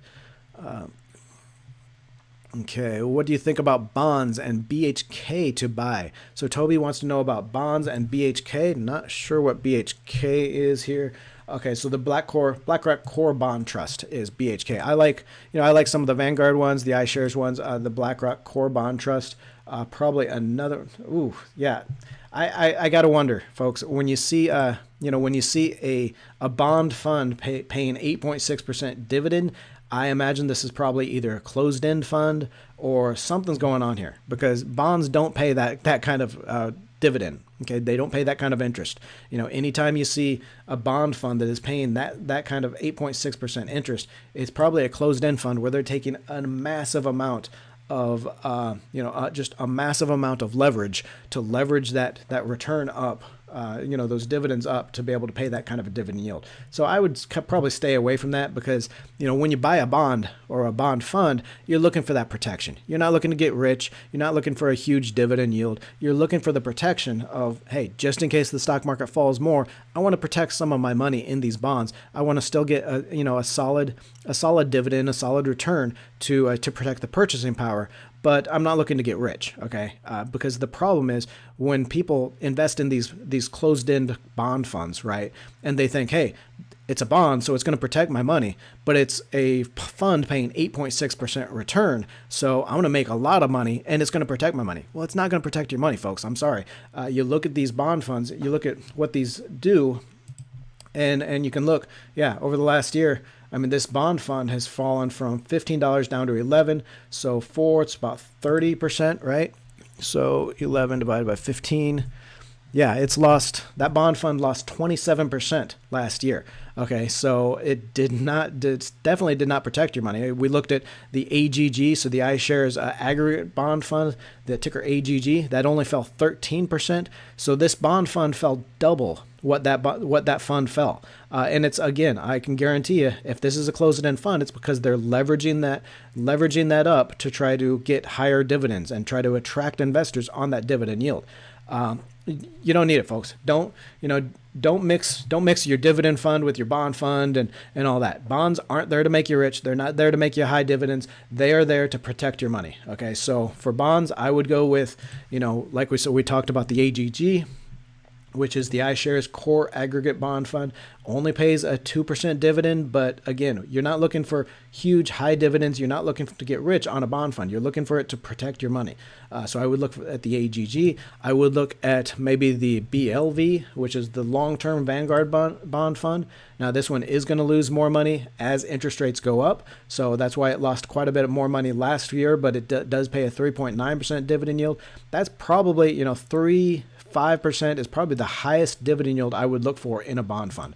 You can get some of the junk bond funds, so like the J&K, the high yield bond funds. I don't like calling them junk because they're not really junk companies. This is a 5.6% yield. You've got the HYG, which is the iShares one, the iShares high yield bond that pays a 5% yield. Those are all non-investment grade bonds. But they're not leveraging the money up, right? They're not trying to double their returns like a closed-end fund is, okay? So if you're looking for a little bit higher yield, you look at some of these high yield funds. So the HYG, the J&K. If you're looking for just a straight bond fund to protect your money, really give you those that option, that opportunity to take advantage of lower share prices, then you just go with maybe go with the BSV. That's the Vanguard short-term bond fund. It's not going to pay the dividend. It's only 1.3% dividend yield. So basically, this dividend yield is about the same you get on the stock market. So you're going to protect your money, and you're going to get about the same dividend yield as the average, the general stock market. So that's a good fund. The BLV is a good fund. The AGG is a good bond fund. But definitely don't try to. Don't try to have your cake and eat it too, is what I'm saying, folks. I'm sorry. A lot of people, they look at these closed-end funds and think it's going to protect their money and it's going to give them those dividend yields, and it just doesn't work out that way. Those closed-end funds, they fall more in a recession. They fall more, when stocks fall apart because they have that leverage, okay, because they are leveraging up those returns. What else? The SVOL. So Teddy, the stock picking poodle, wants to know about SVOL. I've covered it a couple times. I like it as a kind of alternative fund. It's done well. It's performed well. That yield is unsustainable. That 17% yield isn't gonna be around for that long. They're gonna have to lower the payments on that. So I wouldn't expect that dividend yield to stay that high on the SVOL. It's been a fairly good performer over the last year, but I don't think going forward it's going to stay like that. Is there a good ETF? So Kerry wants to know, is there a good ETF for high dividend stocks? My favorite, the SCHD. That's probably the go-to for high yield stocks. Now, you gotta kind of set your expectations for what is high yield, folks. This U.S. dividend equity ETF, that's 3% yield. So a lot of people, they might not consider that high yield. There are some other other dividend funds that pay a little bit higher yield, and we've covered those on the channel before. But folks, you cannot expect a stock or even a fund of stocks to pay a dividend yield of 10% plus and not lose your money. I know I do like the JEPI. If the dividend yield on that Schwab US dividend equity ETF is a little low for you, 3%, then you can look at the JEPI. This is the equity premium income ETF. That's 10.6%. It has held up better than some of those other stocks, like the QYLD, the NUSI, some of those other high yield funds. But it's still lost your money. So I mean, what I want in a fund is less risk than stocks. So I want to lose less money than stocks. And I want a respectable dividend yield from 3 to 5%, and a little bit more safety. And you just don't get that from a lot of these high yield stock funds. Okay, so this one has fallen from 62 down to 55, so fallen a little bit less than 10%. So it has protected your money. If you compare that to some of the other popular high yield funds, so you've got the the PFFD here. That's really a bond fund, so we'll remove that. If we take maybe the QYLD, that's the big popular high yield fund. We'll put that in there. You compare it with the RYLD. That's another popular. That's the Russell 2000 covered call one there, and then we'll add the NUSI here as well. So all four of these very popular covered call ETFs funds. ETFs that are going to pay those 10%, 12% dividend yields. But if you look at what the price has done over the past 2 years, we've got the JEPI here has lost 0.75%, so lost almost 1% over the last 2 years. Not too bad. You look at these other ones though. RYLD down 17%, the QYLD down 29%, and then the NUSI down 32%. The folks, I mean, if you just look at these compared to just the S&P 500. Just the stock market index, that is 2.8% higher. So 2 years, yes, you've gotten 10, 12% dividend yield off of some of these funds here, but you've lost 30% of your money. You could have invested just in the stock market, 2.8% higher. You get 1.5%, 1.5% or so dividend yield. You would have been much better off than trying to go with these high dividend yield funds. They has just underperformed so badly. Go out here to the 5 year. The 5 year, we don't have the 5 year for the JEPI because it hasn't traded that long. But if you look at some of these other funds like the QYLD, they have lost so much money that it's really eaten away all of your dividends. So I need you to look at the stock chart as well as just that dividend yield when you're looking at these high yield funds. What else? Who else we got? Walls, sectors. So Tomas wants to know which sectors would do well if Ukraine war ended tomorrow, and which would do not so well. Great question. I think we're still a little ways away from getting any kind of a resolution there in Ukraine, but it's a smart question to start asking. And I think obviously energy stocks, could probably perform badly if the Ukraine war ends, just because the oil restrictions will probably come off a little bit. Now the oil restrictions and a lot of those things, the sanctions aren't going to come off completely. The EU has tried to war or not, is trying to totally wean itself off of Russian oil and gas, and that is going to continue whether the war ends or not. So I think you have some support for oil and gas there in that situation, but no doubt oil and gas would sell off and the stocks along with them if we had some kind of a resolution there with the war ending. What else? I think I think maybe the food processors or the food packagers would be one to watch, because what we saw with Ukraine, I mean, Ukraine and Russia together account for a big portion of wheat exports for world wheat supply, right? Wheat and a lot of those other grains come out of Ukraine and Russia. So if the war were to get a resolution, I think you probably see a little bit lower prices maybe in some of those commodities, and which might mean better profit margin, better profitability for some of the consumer food companies like Kellogg. I think a lot of the cereal producers, right? Kellogg, maybe ConAgra brands. I think a lot of the packaged foods might do well just because of lower costs in that grain commodities kind of idea. If you think about other things there, obviously I think the economic situation in Europe would look better if the war got some kind of a resolution, right? So I think you could maybe look to some European stocks. European financial stocks would probably do very well in that scenario. Other things like that. So just trying to think of which stocks and which sectors would do well. Okay, what are your opinions on Expedia?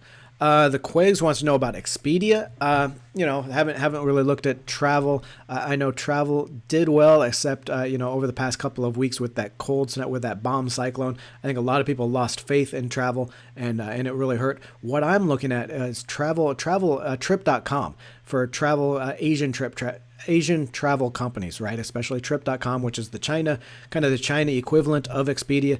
China is opening up. They're about to have their New Year's celebration out here on the 21st, the Chinese New Year. That is traditionally when a lot of people go out of the city back to their families and rural towns and things like that, and plan a lot of travel. China is also opening up foreign travel for the first time in 3 years. So we're going to see just an explosion of travel, outside and within China. So I think, Trip.com could do well in that scenario, as well as maybe some of the other more locally focused Asian travel companies. So I would watch for that. Haven't really looked much at Expedia or Travelocity or some of the domestic travel companies lately, though. Let's 5 minutes. Contribute. Just added DEA, so investing. Okay, so Gary wants to know about DEA, or saying he just invested in DEA. I know DEA is the government properties REIT, real estate investment trust. I've always liked this one because basically you're the landlord to the U.S. government, right? The Easterly Government Properties, ticker DEA. You can see how the shares have done. Now 7.5% dividend yield. That means you're not going to get a whole lot of price appreciation, but you haven't seen a lot of price destruction either, right? So you got to understand, folks, with a lot of these real estate investment trusts, then they by law have to pay out 90% of their profits as dividends, right? To keep those tax breaks that they get. So you're not going to see a lot of price appreciation on these, but you do get that dividend yield. DEA pays one of the best dividend yields there. Obviously, the U.S. government, as long as government spending keeps going up, then the U.S. government is going to need more offices and things like that. So that stock has held up fairly well. It looks like it's fallen. It's sold off here since mid-year last year, June, July last year. It started falling down from $20 down $6 to $15. Here over the last 6 months, but it is still a strong dividend yield. Haven't checked out the cash flow on that, so I really couldn't tell you one way or the other on cash flow. But with the REITs, you always want to check the price to cash flow. Make sure that's a good price. It's down here in the last 6 months, so I imagine it's probably a pretty decent price to cash flow right now for any new investors in that. Okay. Diego Alvarez asks, are royalty-paying stocks and BDCs okay in a Roth account? Great question, because for the most part, a lot of these are not. If they're now BDCs might be a little different. Royalty-paying stocks, especially MLPs, where you're actually a partner, any kind of a partnership stock. Okay, any stock where you're getting a K1 tax form. So I'm specifically thinking of MLPs here. BDCs normally you don't get a K1, I don't think, but you need to check that because any stock where you get a K1, a tax form, where you are a partner, not necessarily a stockholder, but a partner, so that those partnership companies, you do not want those in retirement accounts. Okay, these are going to be very high dividend yield stocks, so you're going to think maybe protect those dividends in a retirement account, but they're not the same. They're not taxed as the same. Okay, these partnership companies, these MLPs, these other royalty-paying stocks, if you are a partner in the company, then part of your dividend is going to be a return of investment, not a return on investment, right? That return of investment, you don't pay taxes on that. Okay, so you're going to lose. A lot of those partnership companies, MLPs, royalty paying stocks, things like that, you're not paying taxes on that full dividend anyway. Okay, so you don't need to protect it in a retirement account. Okay, so you do not want those in a retirement account. I would stick with just basic any ETFs that pay high dividend yields, any stocks that pay high dividend yields, any REITs that pay high dividend yields. I would stick to those in my retirement accounts. But that's a great question because I forgot to mention that. Okay. What? So somebody trying to fundraise for their college student. Come on, this is not the place for that. How do you feel about Square? Bezzy wants to know about Square. Haven't really followed Square quite as much. I do prefer PayPal as far as that digital payments and wallet area. I think I think PayPal is a little bit better set up in digital payments. Square just strikes me as having lost its focus. Jack Dorsey changed the name to Block. He's really gone into the cryptocurrency, and I like cryptocurrency. I like the blockchain as a technology, but I don't want to invest in a company that is so focused on it. Okay, so I want PayPal because it's a little bit more still that digital payments grassroots focus rather than Square. Now, not to say that Square isn't a great company. It's very well run. It's probably will do well. I would just rather prefer, if I want to invest in a digital payments company, in a digital wallets company, I want something that's focused on that, and that's why I went with PayPal instead of Square. Now, if I wanted maybe more of a hodgepodge or more of a conglomerate, so a digital payments, digital wallets, blockchain, crypto, all that kind of thing, then maybe I would go with Square instead, because it does have the mix of more things there. Okay. Anything helps. I'm gonna just delete this person because this is not the place to, hide user in the channel. Okay, what timeline? Kerry wants to know what timeline retirement do you start converting to dividend stocks from growth to live off dividends? Okay. So, Kerry, great question. At what timeline from retirement do you start converting to dividend stocks from growth to live off of dividends? Okay, couple of questions there actually. One is a very very important idea of shifting your investments as you get older. Okay, and this is something that nobody does, and very important to do though. Ask anybody that was ready to retire in 2021 or ready to retire in 2007 or early 2008, or anyone that was ready to retire in 1999 and then wasn't able to do that because of the big crashes. Okay, folks, you have got to gradually shift your investments into less risk and more diversified portfolio as you get older. As you get from your 20s. So think about the investor in their 20s and their 30s. You still got decades left to invest. You can have mostly stocks. You can have 80% of your money in stocks. You can have 50%, 60% of that in growth stocks and tech stocks, whatever, because that's where you're going to get the growth. That's where you're going to get the biggest returns, over that next 20 or 30 years. And you don't have to worry about a stock market crash. Okay, stock market crash comes and you're still up over the next 10 or 20 years. You're still up, 3, 4, 5-fold. Okay. You can't do that when you're 50. You can't do that when you're 60, 65 and ready to retire, because, if stock market comes and wipes out half of your portfolio, you don't have time to let it rebound. You don't have that decade left to let it rebound. So as you get older, 20s into 30s, 30s into 40s, I usually suggest maybe every 5 years, you go back to your portfolio and you say, okay, is this too risky for my age group? Why am I investing in all growth stocks and all tech stocks like I did in my 20s, and I'm now in my 50s and 60s? Okay, so you have to start gradually every 10 years even start kind of shifting your portfolio more into bonds, more into real estate stocks, more into maybe a little bit less economically sensitive stocks like consumer staples, like utilities, things like that. There's not really a timeline that you have to start doing it, but I would just start doing it gradually every 10 years. So that way you get into the habit of doing it rather than having to say, okay, you know what, when I turn 50, I'm going to do it all at once because you probably won't remember to. Or even if you do, you're going to say, I'm going to give it 5 more years. I want my portfolio really growing for 5 more years. And then when you're 55, you're going to say it again. And then 60, and you're going to say it again. And then all of a sudden we get a stock market crash and it wipes out half of your portfolio. So folks, just start gradually. Every 10 years, 30, 40, 50, 60, you bring back the risk. You tone down the risk a little bit in your portfolio, each time at those intervals. So that's really gonna protect your money when you're gonna need it most. Okay.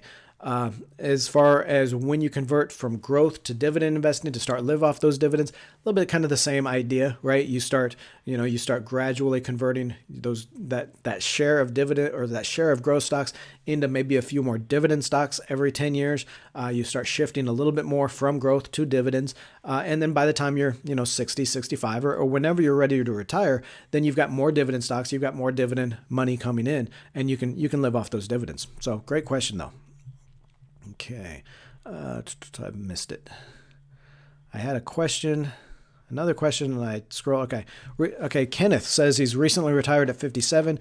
Do not have a Roth. All retirement funds are in a typical IRA. What would you recommend converting a portion yearly until RMD required? How much can I convert yearly? Okay, yeah, great question. So you're 57. You can still convert into a Roth. Okay. The rules for a Roth, as you get older, you have to have that money in for like 5 years, right? So if you convert into a Roth, you have to have that money into the Roth for 5 years, so you can then take it out, in retirement. I would do that. I would still do that. Okay. Because, especially now, especially as those stocks sold off so much over the last year. So especially as those stocks sold off so much over the last year, you're going to get pretty decent returns over the next 5 years. Okay, those growth stocks are going to rebound. A lot of the stocks in the market are going to rebound. You're going to have strong growth in those, and you're going to save on those returns by not having to pay those in the next 5 years. I'm totally out of anything to drink. So if it makes sense to you to pay the taxes now, that's the big thing you got to consider is as if you only got 5 or maybe 10 years to enjoy those tax-free savings, then is it worth it to pay the taxes now just to get the tax-free returns in the next 5 years or 10 years? It really starts to be a little bit more of a personal choice, personal preference as you get only 5 years, 10 years left. It's a no-brainer if you've got 10 or 20 or 30 years left, because that growth is just going to be like 10x over the next 20 years. That's going to save you a lot of money in taxes. But if you're 57, maybe you only got 5 years left to hold that money in that Roth, maybe 10 years left, then it's less of a no-brainer as far as the decision. So I would still convert some of that, especially those growth stocks that you still want to rebound, you still want to hold on to, and they've maybe sold off like 80% or so. You're gonna pay almost no taxes on those because the value is going to be very low, but the rebound is going to save you a lot of money on taxes.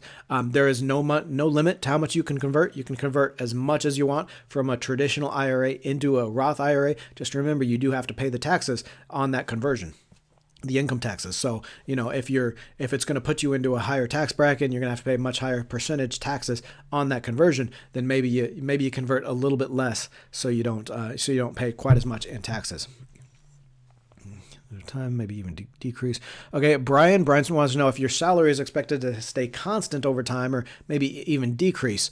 A lot of the old thinking in whether to invest in a traditional IRA versus a Roth was that tax rate, right? So, the old thinking was if you have high income now and you're paying higher income taxes, then take that deduction now with a traditional IRA, because your tax rate's going to be lower in retirement. You're not going to and you're not going to need the tax deduction so much then.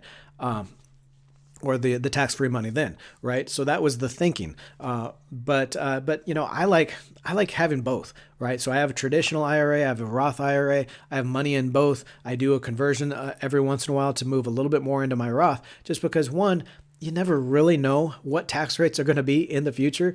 Maybe you invest in a company or you're part owner in a company, you're going to have higher income in the future. You don't know. If you're a medical in your medical profession, A young individual exploring a travel medical profession now, but not later. Yeah, I mean, I don't know. I just like the flexibility to have tax-free money in retirement, as well as, money that I'm going to have to pay taxes on. So that way you get to retirement, you have a Roth, you have a traditional IRA, you have money in both. You can say, okay, you know what? I'm going to take only 20,000 out of my traditional IRA, and then take the rest out of my Roth, right? So I'm only making 20,000 in income from that traditional IRA. My tax rate is going to be very low. I can take some out of my Roth as well. You just kind of play around with it. It gives you that flexibility.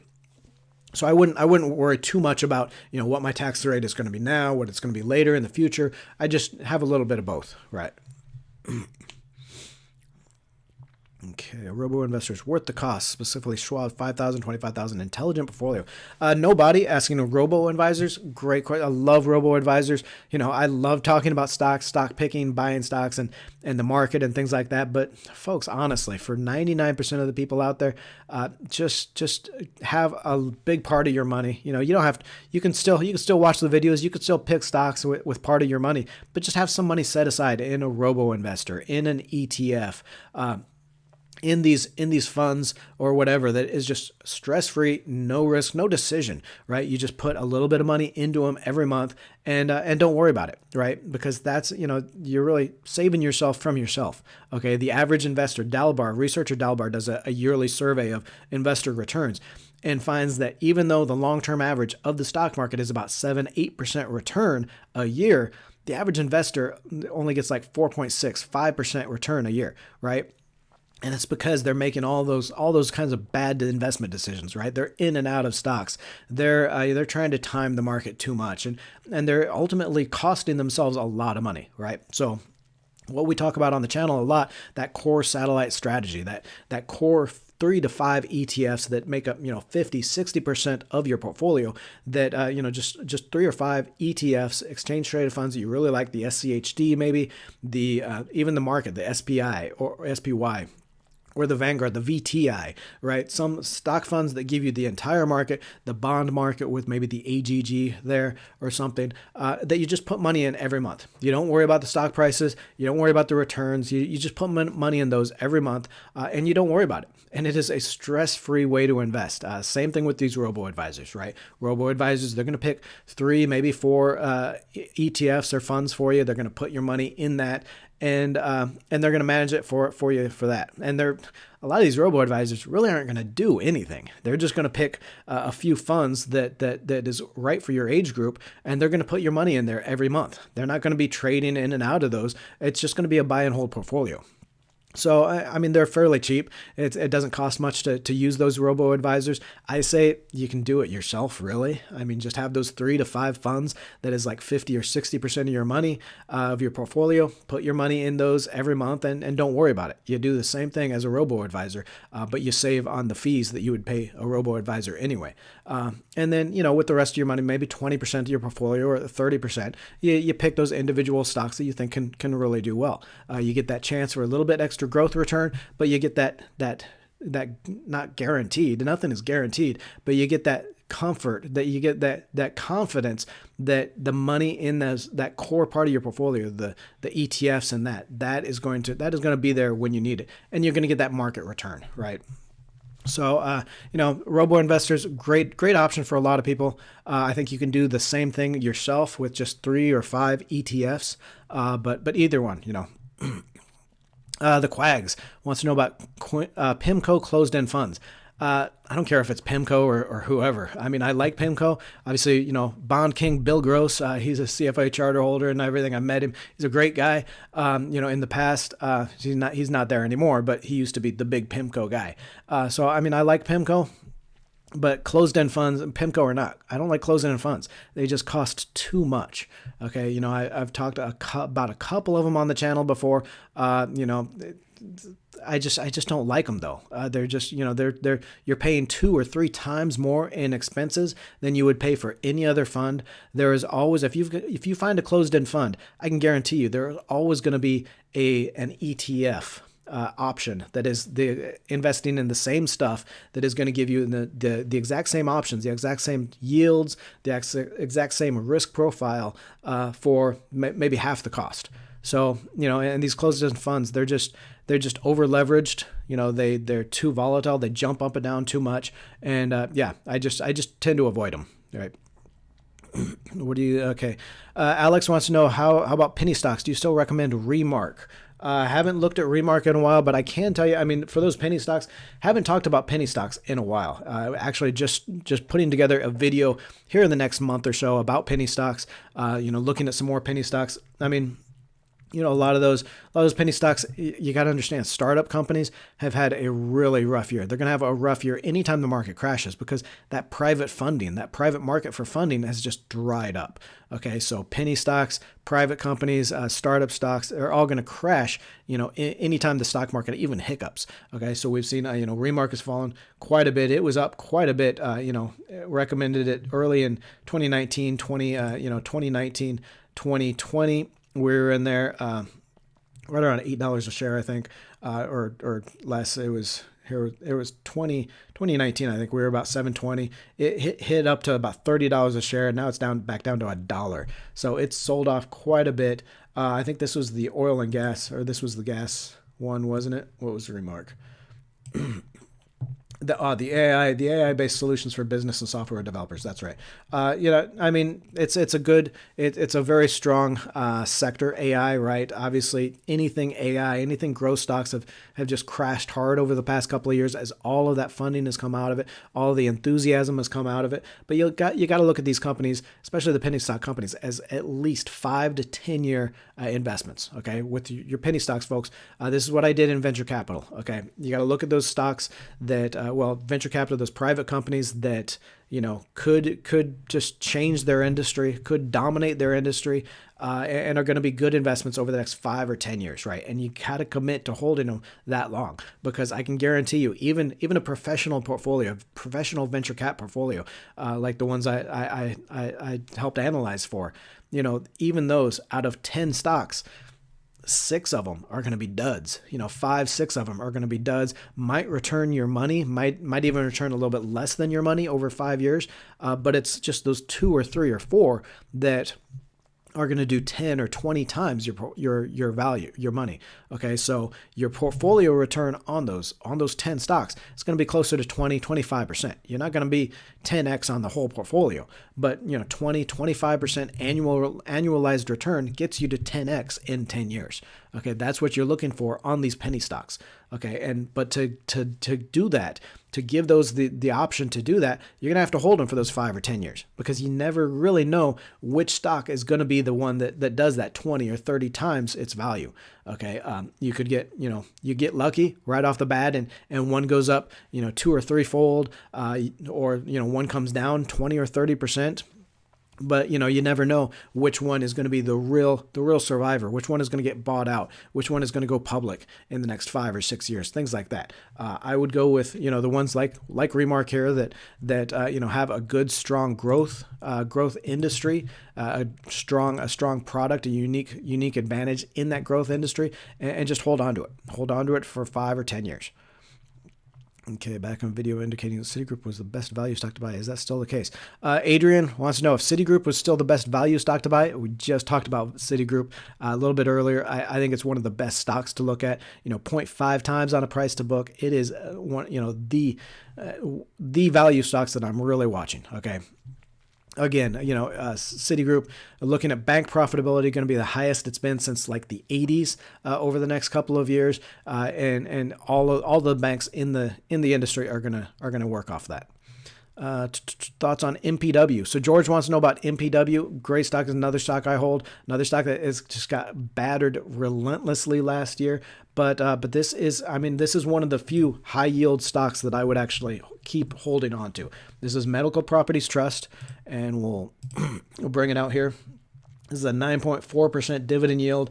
It's the Medical Properties Trust, ticker MPW. Basically, they own hospitals, they own clinics, they own any kind of medical properties, and they're leasing those back to the servicers, right? And the problem here is, first of all, real estate has just sold off bad as the interest rates rise. Okay, obviously, real estate is heavily leveraged. You never buy real estate with completely cash. You always buy it with a loan. So anytime interest rates go up, the cost of owning real estate goes up as well, and those stocks sell off. So we saw about a 26% drop overall in real estate stocks last year.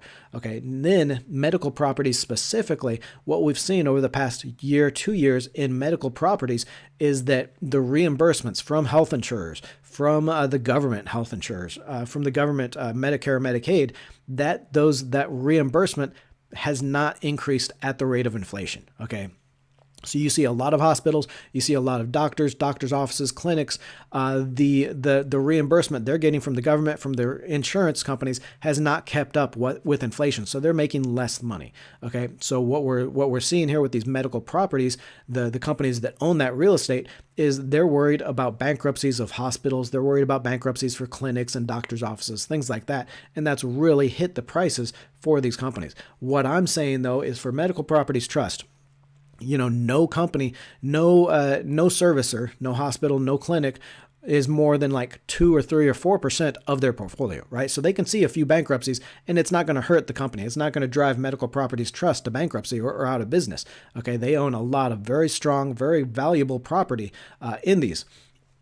So yeah, the vacancy rate is gone up a little bit. The leases, the rent leases have increased less rapidly for these, because those servicers, those hospitals, and those doctors aren't getting reimbursed quite as much for their services. But this is still a very strong long-term trend. If you look at the aging demographics of the U.S., of globally, really, people getting older, people spending more on healthcare, you want to be in some healthcare stocks. And all you out there in the nation know, I got my start as a commercial real estate analyst. I love real estate as an asset class, and I want to be, in healthcare real estate, and this is one of the best stocks to do it. So yeah, it's been tough over the past year. I think it's trading at a very attractive price to cash flow basis. It's still paying that right around 10% dividend yield, and I'm holding on to this one. What else? Rewatch, no problem. Archer Aviation, don't know about that one. What do you think about FXI? So Lotz wants to know about FXI. That is the China large cap ETF there. iShares China large cap ETF. Now the thing with the FXI, a couple things here is, one, it's mostly banks and insurance companies, right? And with this, you get a lot of those kind of state-run companies, like the insurance companies, a lot of the big state banks, state-controlled banks. So I'm not a big fan of those, so I don't like the Chinese ETFs. I don't like the Chinese ETFs like the FXI here, because I have no control over which companies I'm investing in. Okay, this is going to put me almost completely in just those large Chinese financial companies. And I don't think that's really the place I want to be with Chinese stocks. There is still a lot of uncertainty and uncertainty with those Chinese listed companies. I know there's obviously the Chinese government and the U.S. have worked together pretty closely on clearing that up, so we shouldn't get any delistings from a lot of these companies, but there's still that uncertainty. Really, right now, I'm only in Alibaba, so the Chinese e-commerce giant, done really well. My cost basis is about $71. I know that came up quite a bit today on news that Jack Ma stepped away from Ant Financial. So yeah, up to $110 today. Cost base is about $71 over the past few months. We can look at that.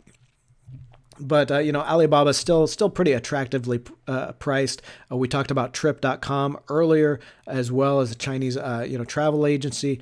I would much rather pick and choose as far as Chinese stocks rather than just get that that FXI basis. So you can look at the relative performance here with, so we'll X out of these.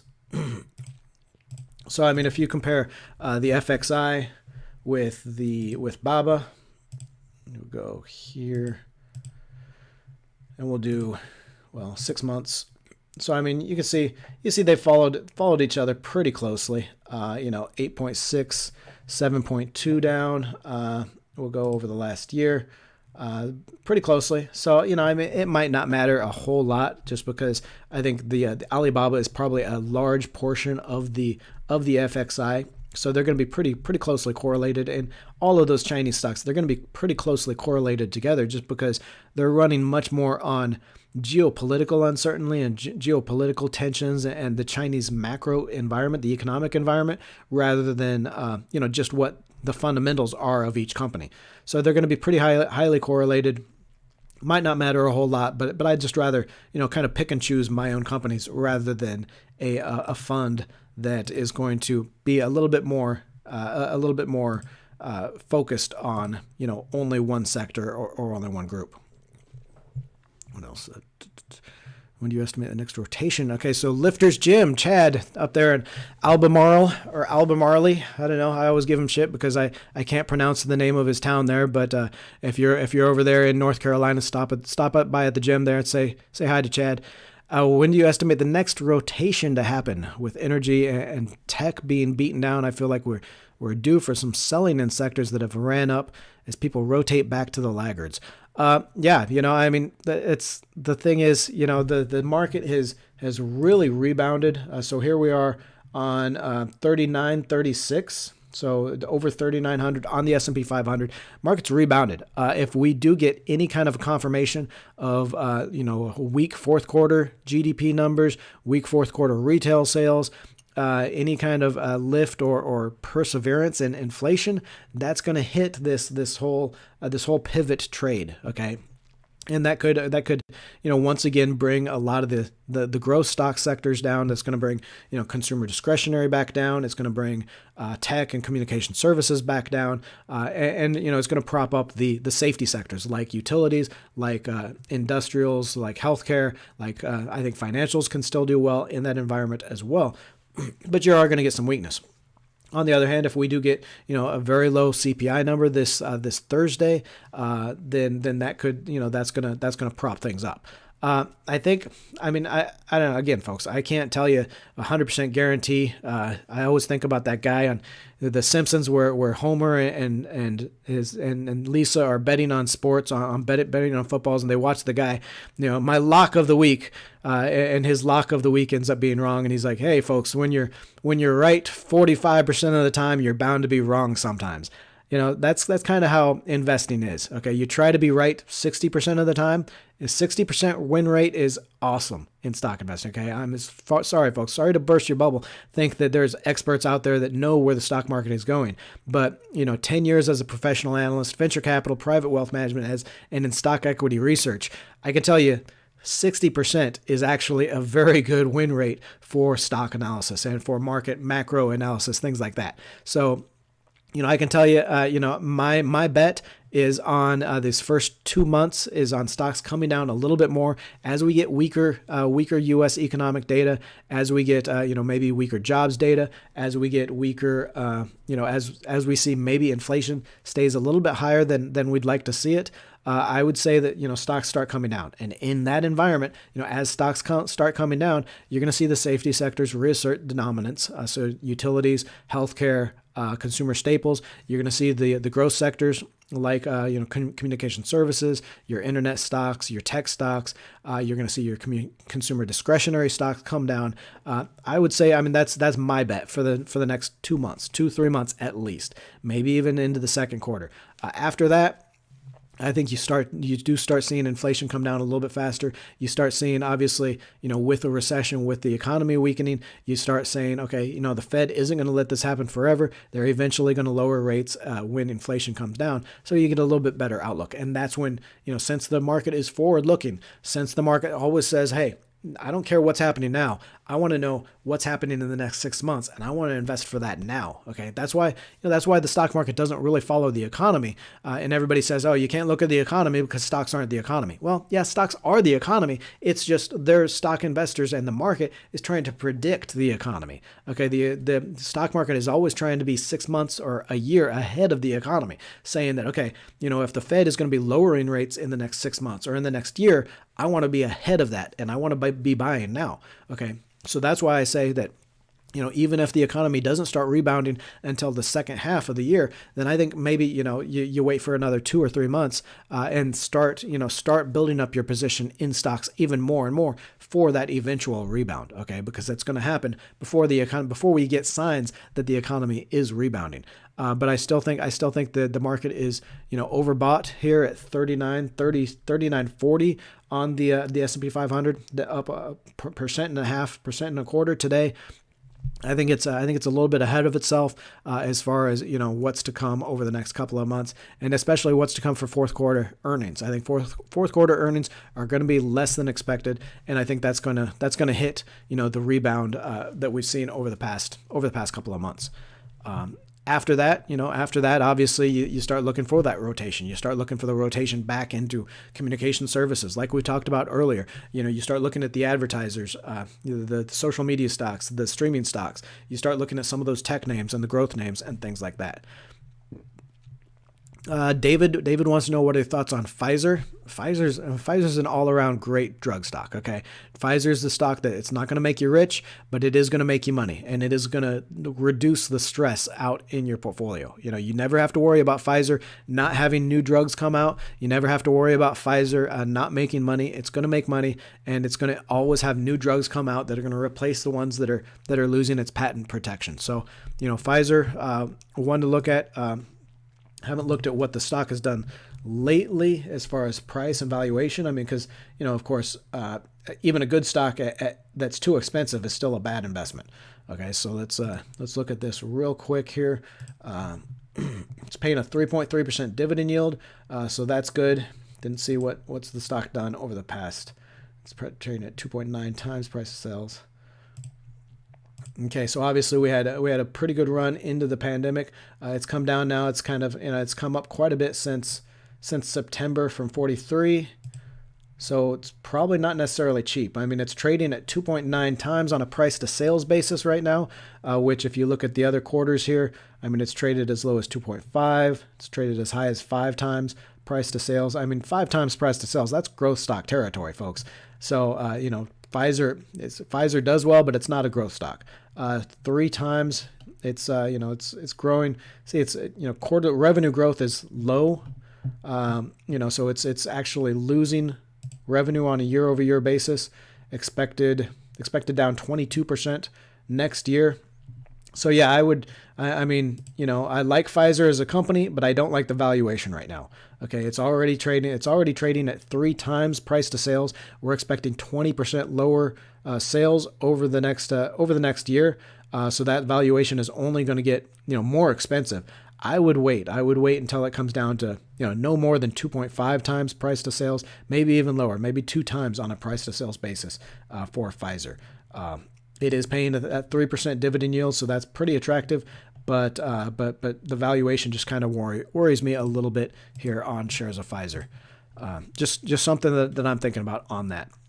You go in, compare Pfizer's price to sales, compare its valuation with some of the other ones, Merck, BMY, so Bristol Myers Squibb, some of those other direct competitors, and compare that valuation against those and see how high Pfizer is. I think you'll find Pfizer's pretty high valuation, even against its peers. So it's not necessarily cheap or a good deal right now. Okay, Senna says REITs in 2023 could be 50-50. I think they're better than 50-50. I mean, real estate stocks fell 26% last year. A lot of them very attractive valuations we haven't seen in many years for real estate stocks. Obviously, real estate, it's hit by those higher rates. I think higher rates are going to be high for at least a year. So you are going to get some weakness or some limitations to REIT stocks. But I think the valuations are down, the dividend yields are up. I think it's stocks that you can reposition in now, buy a little bit more of, and build up your position, build back your position a little bit, and enjoy those dividend yields until until the stocks rise as well. I mean, obviously, you're never going to be right on with that sector rotation. You're never going to be exactly the day that the sector starts turning around. You're not trying to do that. You're trying to be a little bit early, not too early, but you're trying to be a little bit early to that rotation to when that sector really takes off. And I think you can do that. Start doing that with REITs right now. Okay, so he's about the okay. Angel wants to know about UAN. UAN is it's a stock we've covered quite a bit on the channel here. Very strong dividend stock. Fertilizers there with CVR Partners. I like the stock just as kind of diversification for a lot of my other high yield stocks. So usually when you're investing in these really high yield 10-15% dividend yield stocks, then a lot of those are going to be those real estate, those mortgage REITs, the real estate investment trusts. You're going to have a lot of BDCs, so business development corporations. Well, UAN, the CVR Partners, is fertilizer and nitrogen and things like that. So it's a little bit more diversified, adding that to a portfolio of a lot of these other high yield stocks, right? So I like that idea of bringing down my total risk a little bit. It's 18.8%, so I would not expect that to stay at 18%. You look at a year, it's done pretty well over the last year. The stock price has stayed flat. It's fallen quite a bit. No. See, that's how do you get an 18% dividend yield and still price growth on the price? That is strong. That is a pretty strong stock there. I wouldn't expect it to do this well over the next year, 5 years.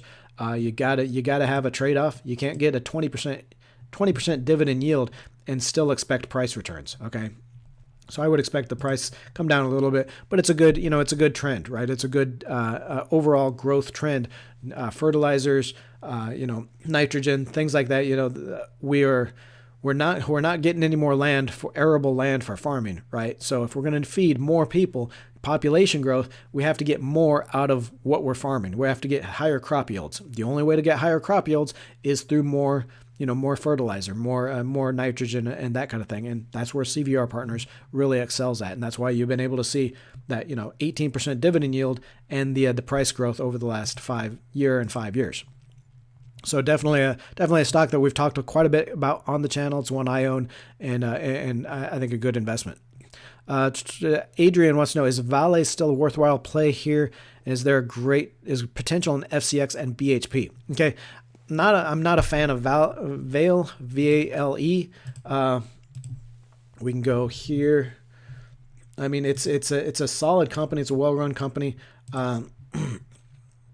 The thing I don't like about it is it's a Brazilian company, and that's nothing to say about Brazil or Brazilians or Brazilian companies, things like that. It's just, you've got the problem with the geopolitical, the problem with the government down in Brazil, especially. I mean, over the weekend we saw the other side mount a coup, a social unrest and all that. You've got Lula coming in, Lula da Silva, old socialist president, came back, was voted back in office.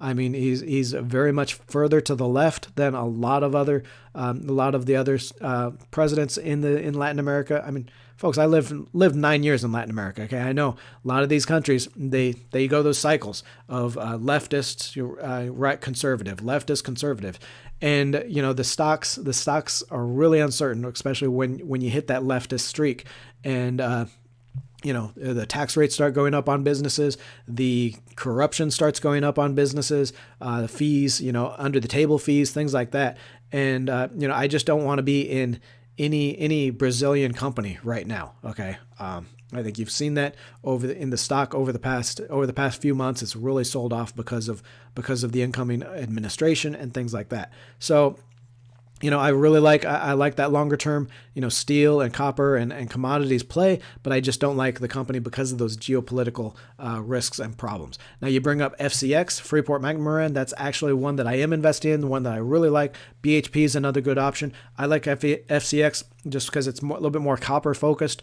We are heading into a copper shortage like we wouldn't believe over the next 5 years. The IEA, or the one of the researchers, one of the research institutions, actually predicts a copper shortage by 2025. So within the next 2 years, we will not be mining enough copper to meet demand, and that's because that electrification of the of everything, right? The EV cars, the EV smart grid cities, and things like that. Anything that has a current go through it has to have copper. It uses copper as a conductor, and we're just not mining enough to supply supply that demand. Okay, electric vehicles use 3 times more copper than a traditional car. Okay, so how do you get this huge surge in electric vehicles without a commensurate surge in copper mining and copper demand? And we just have not been producing or investing in enough copper production to meet that demand. We're going to have copper shortages. We're going to have higher copper prices. So I think you want to be in these stocks like FCX, like Freeport-McMoRan,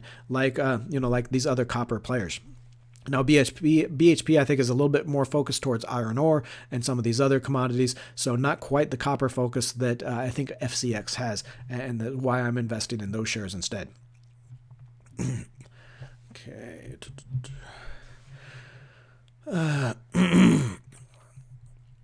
Typing is hard. SLB. Is it too early for my brain right now? Yep. Thoughts on new Secure Act 401ks. Okay, Senna wants to know about the new 2.0 Secure Act. Haven't really looked at it a whole lot. It's really kind of a non-starter for a lot of things. I mean, doesn't really add. It adds a lot of good things into retirement planning and retirement accounts. Just nothing that's like a game changer. I think it forces people into automatic enrollment into their retirement plans, which is great. I think people should be automatically enrolled in their 401ks and IRAs and things like that. But it's not really a game changer for people that are already investing, I think. Okay, thoughts on Alex wants to know about Tilray. Haven't really looked at Tilray a whole lot. I can tell you for that broader cannabis marijuana industry, it's just there's just so much cannabis growing out there. So much supply of cannabis that it's just depressing prices. And while the your local dealer on the corner, he can sell it for whatever he wants. The shops run by Tilray, the shops are the legitimate legal shops and legal providers of medical marijuana and cannabis and recreational and all that. They have all the taxes, all the fees, all of that. It's just made them uncompetitive. So it is very hard for any kind of legal cannabis operation, whether that's medical marijuana, whether it's recreational, whether it's was consumables, whatever, has made it very hard for those to be profitable, and that's why the stocks have just sold off so much. So it's really hard to see any kind of a turnaround in that. I thought maybe Congress or maybe the government could pass some kind of like banking laws that would open up funding for a lot of the companies, and obviously that's something we've been waiting for and something that could happen. That is very unlikely to happen with the Republican-controlled House now, even though the Democrats still have control of the Senate. So, we're not holding our breath for any kind of, cannabis-friendly legislation, especially with the divided government, and that demand-supply picture probably isn't going to improve over the next couple of years. So, yeah, any kind of cannabis-related stocks are going to have a very tough time, I think, here over the next couple of years. Do you have a favorite growth ETF? I don't. I kind of defer people to the Vanguard Growth Fund, the VUG, ticker VUG, as a good all-around growth ETF. It tends to be more just kind of large cap tech stocks, large cap NASDAQ, kind of NASDAQ 100 stocks. So it's not necessarily the growth stocks that I'm thinking about when I want to invest in growth stocks.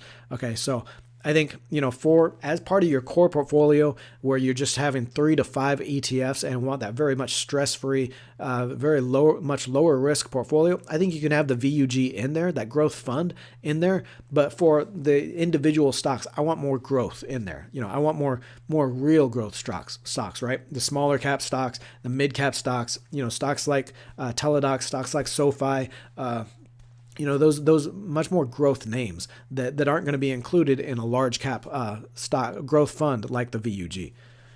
Okay, what do you, the Quags, do you still like Stag as a REIT? I do. I still like Stag. What is your opinion on FRT? I haven't looked at FRT. I think it's the Federal Realty Investment.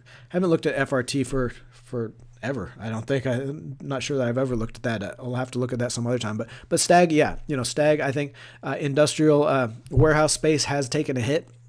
just because that overcapacity, between Amazon, between, all the other industrial users of warehousing and things like that, just built up so much capacity during the pandemic, to meet those needs, that warehouse needs, then now it's so much overcapacity on those that, the prices, the rents, and vacancy is going up, prices and rents are going down for that warehouse space that Stag owns, Stag Industrial owns. So you got a lot of weakness in that stock. It's a great long-term stock though. With these, especially the real estate stocks, I don't try to time the market with them. Industrial space, obviously, with that rise in e-commerce is still only like 15% of total retail sales. And that is growing year over year. So, with the growth of e-commerce, with that continued growth in e-commerce, I think you're always going to need that growth in industrial retails or industrial space, warehouse space that is going to benefit Stag as a company, right? So even though the stock has come down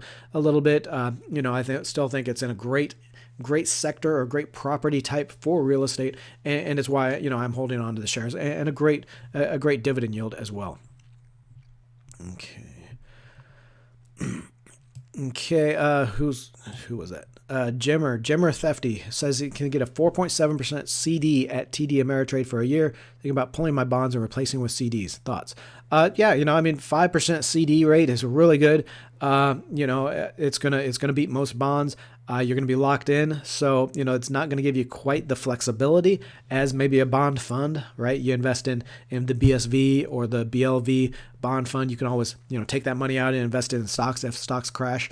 I don't know that I would want my money locked up for that year in a bond fund or in a CD because I think we will see that next bull market happen within this year, within 2023. So I think, I'd want a little bit more flexibility, but I think, obviously 4.7% rate, especially on a CD, is great. I think you can probably, put some of your money in that and be very happy. I think it's a lot like the I bond, right? The series I bond, where we're getting like 9.6%.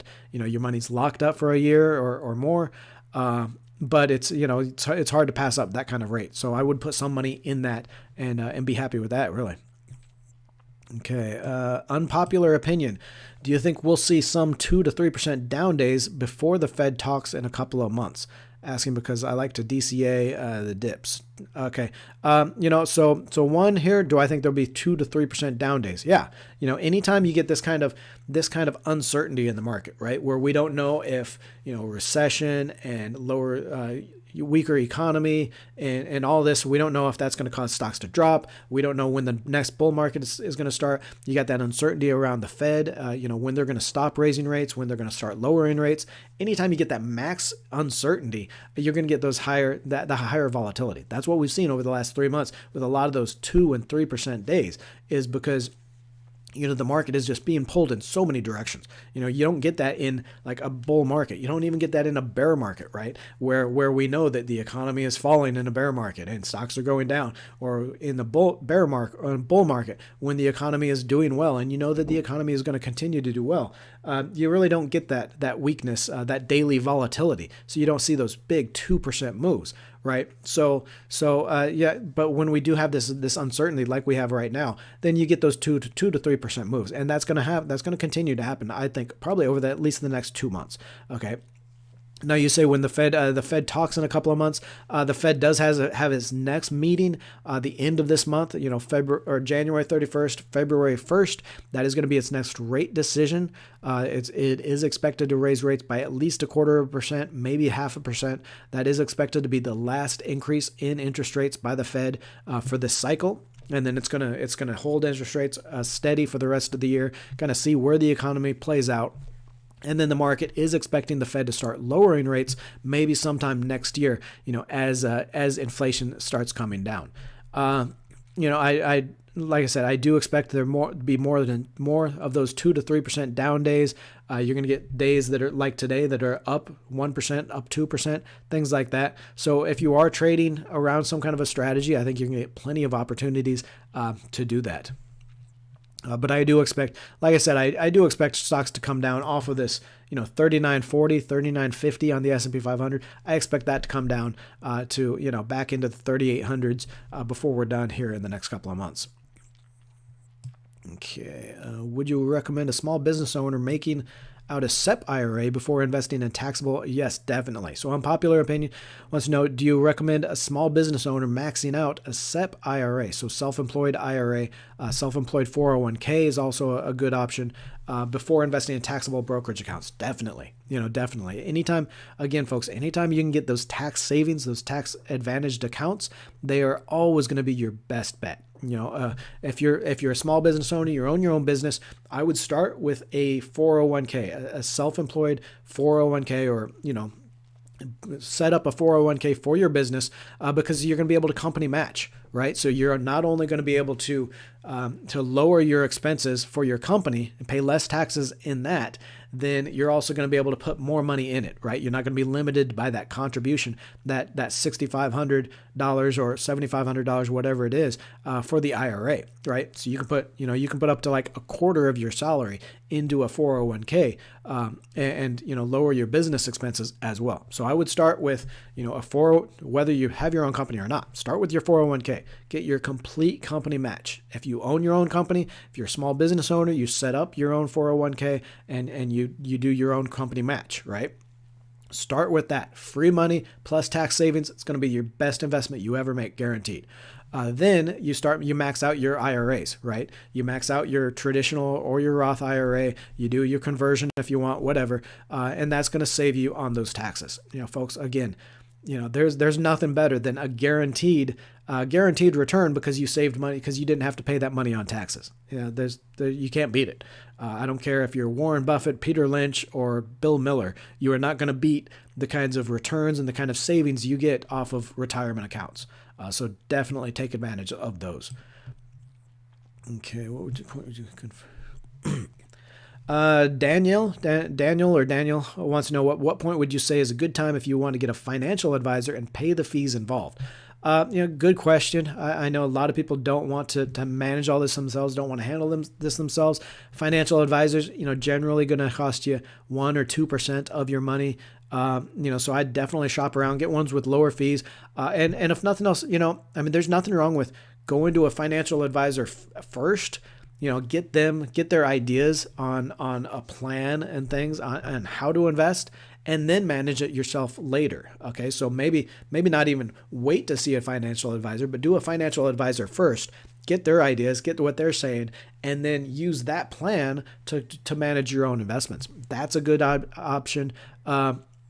It's not necessarily, at what point. If managing your own money is causing you stress, if you're losing more, if you're not making that market return or pretty close, if the market goes up 7-8% over a period of 5 years, 7-8% a year, and you're not making that, if you're making like 5 or 4% each year, then there's something wrong there. You need to get out of your own way. You need to have somebody, helping you get out of your own way, right? So that's the point where you need to think about, okay, I need an intervention, right, that a financial advisor can do for you. So that's the point where you start using a financial advisor. Now, what I would want to warn you about, I want to warn all those using a financial advisor, thinking about a financial advisor out there. A lot of them, they're going to try to push you into mutual funds, specific funds that maybe look good, but they charge a high expense ratio, and they're only using this group of funds because they get like a kickback from it, right? They're more marketers, they're more salesmen than financial advisors, right? So you really have to watch out for that. You want a financial advisor that is going to say, hey, I want to put your money in ETFs, in exchange traded funds. You don't want mutual funds because they're so expensive. You compare the expense ratio, right? That's the money, the management fee you pay every year on a fund. Compare that for a mutual fund and compare that to an ETF. And I will almost guarantee you 99% of the time, you're going to be paying less less management fee for that ETF than for that fund. So why would a financial advisor sell you into a fund? Because they're getting a kickback from it. So not only are you paying that financial advisor 2% a year, but you're also paying the management fees on those mutual funds, right? So, shop around if you want to look at a financial advisor. Shop around, look for one, but pick one that's putting you in ETFs, not mutual funds. That's what I'd say about that. And it's the same thing with like a robo-advisor. A robo-advisor is going to do really similar to what a financial advisor would do. Really, financial advisor, they're going to be able to help you with insurance and other things like that. Okay. Any thoughts on the CPI? Any thoughts on the CPI for Thursday? The CPI is 7.1% last month. I think it will come down a little bit. I think it'll come down, a little bit. I think it's hard to remember some of the research I looked at. Gas prices were up a little bit over the last month, so I think gas and energy is going to keep the CPI a little bit higher. Maybe not higher than expected, but I think expectations are right around 6.9. I think core is right around 6.3 for the CPI. I think it'll hit that right around there. I think maybe 6.4, 6.5 might be a little bit higher than expected. So I would definitely be watching for that and how the market reacts to that. Okay. Well, we are about 2 hours into this live stream. I'm losing my voice, so I'm gonna have to end it there. Go ahead. If I didn't get to your question, please ask it in the comments below, and I'll try to get to it later today while I'm at the gym. I appreciate everyone for being here. Thank you for showing up to these live streams. I love connecting with you out there in the Bowtie Nation, and keep on doing it.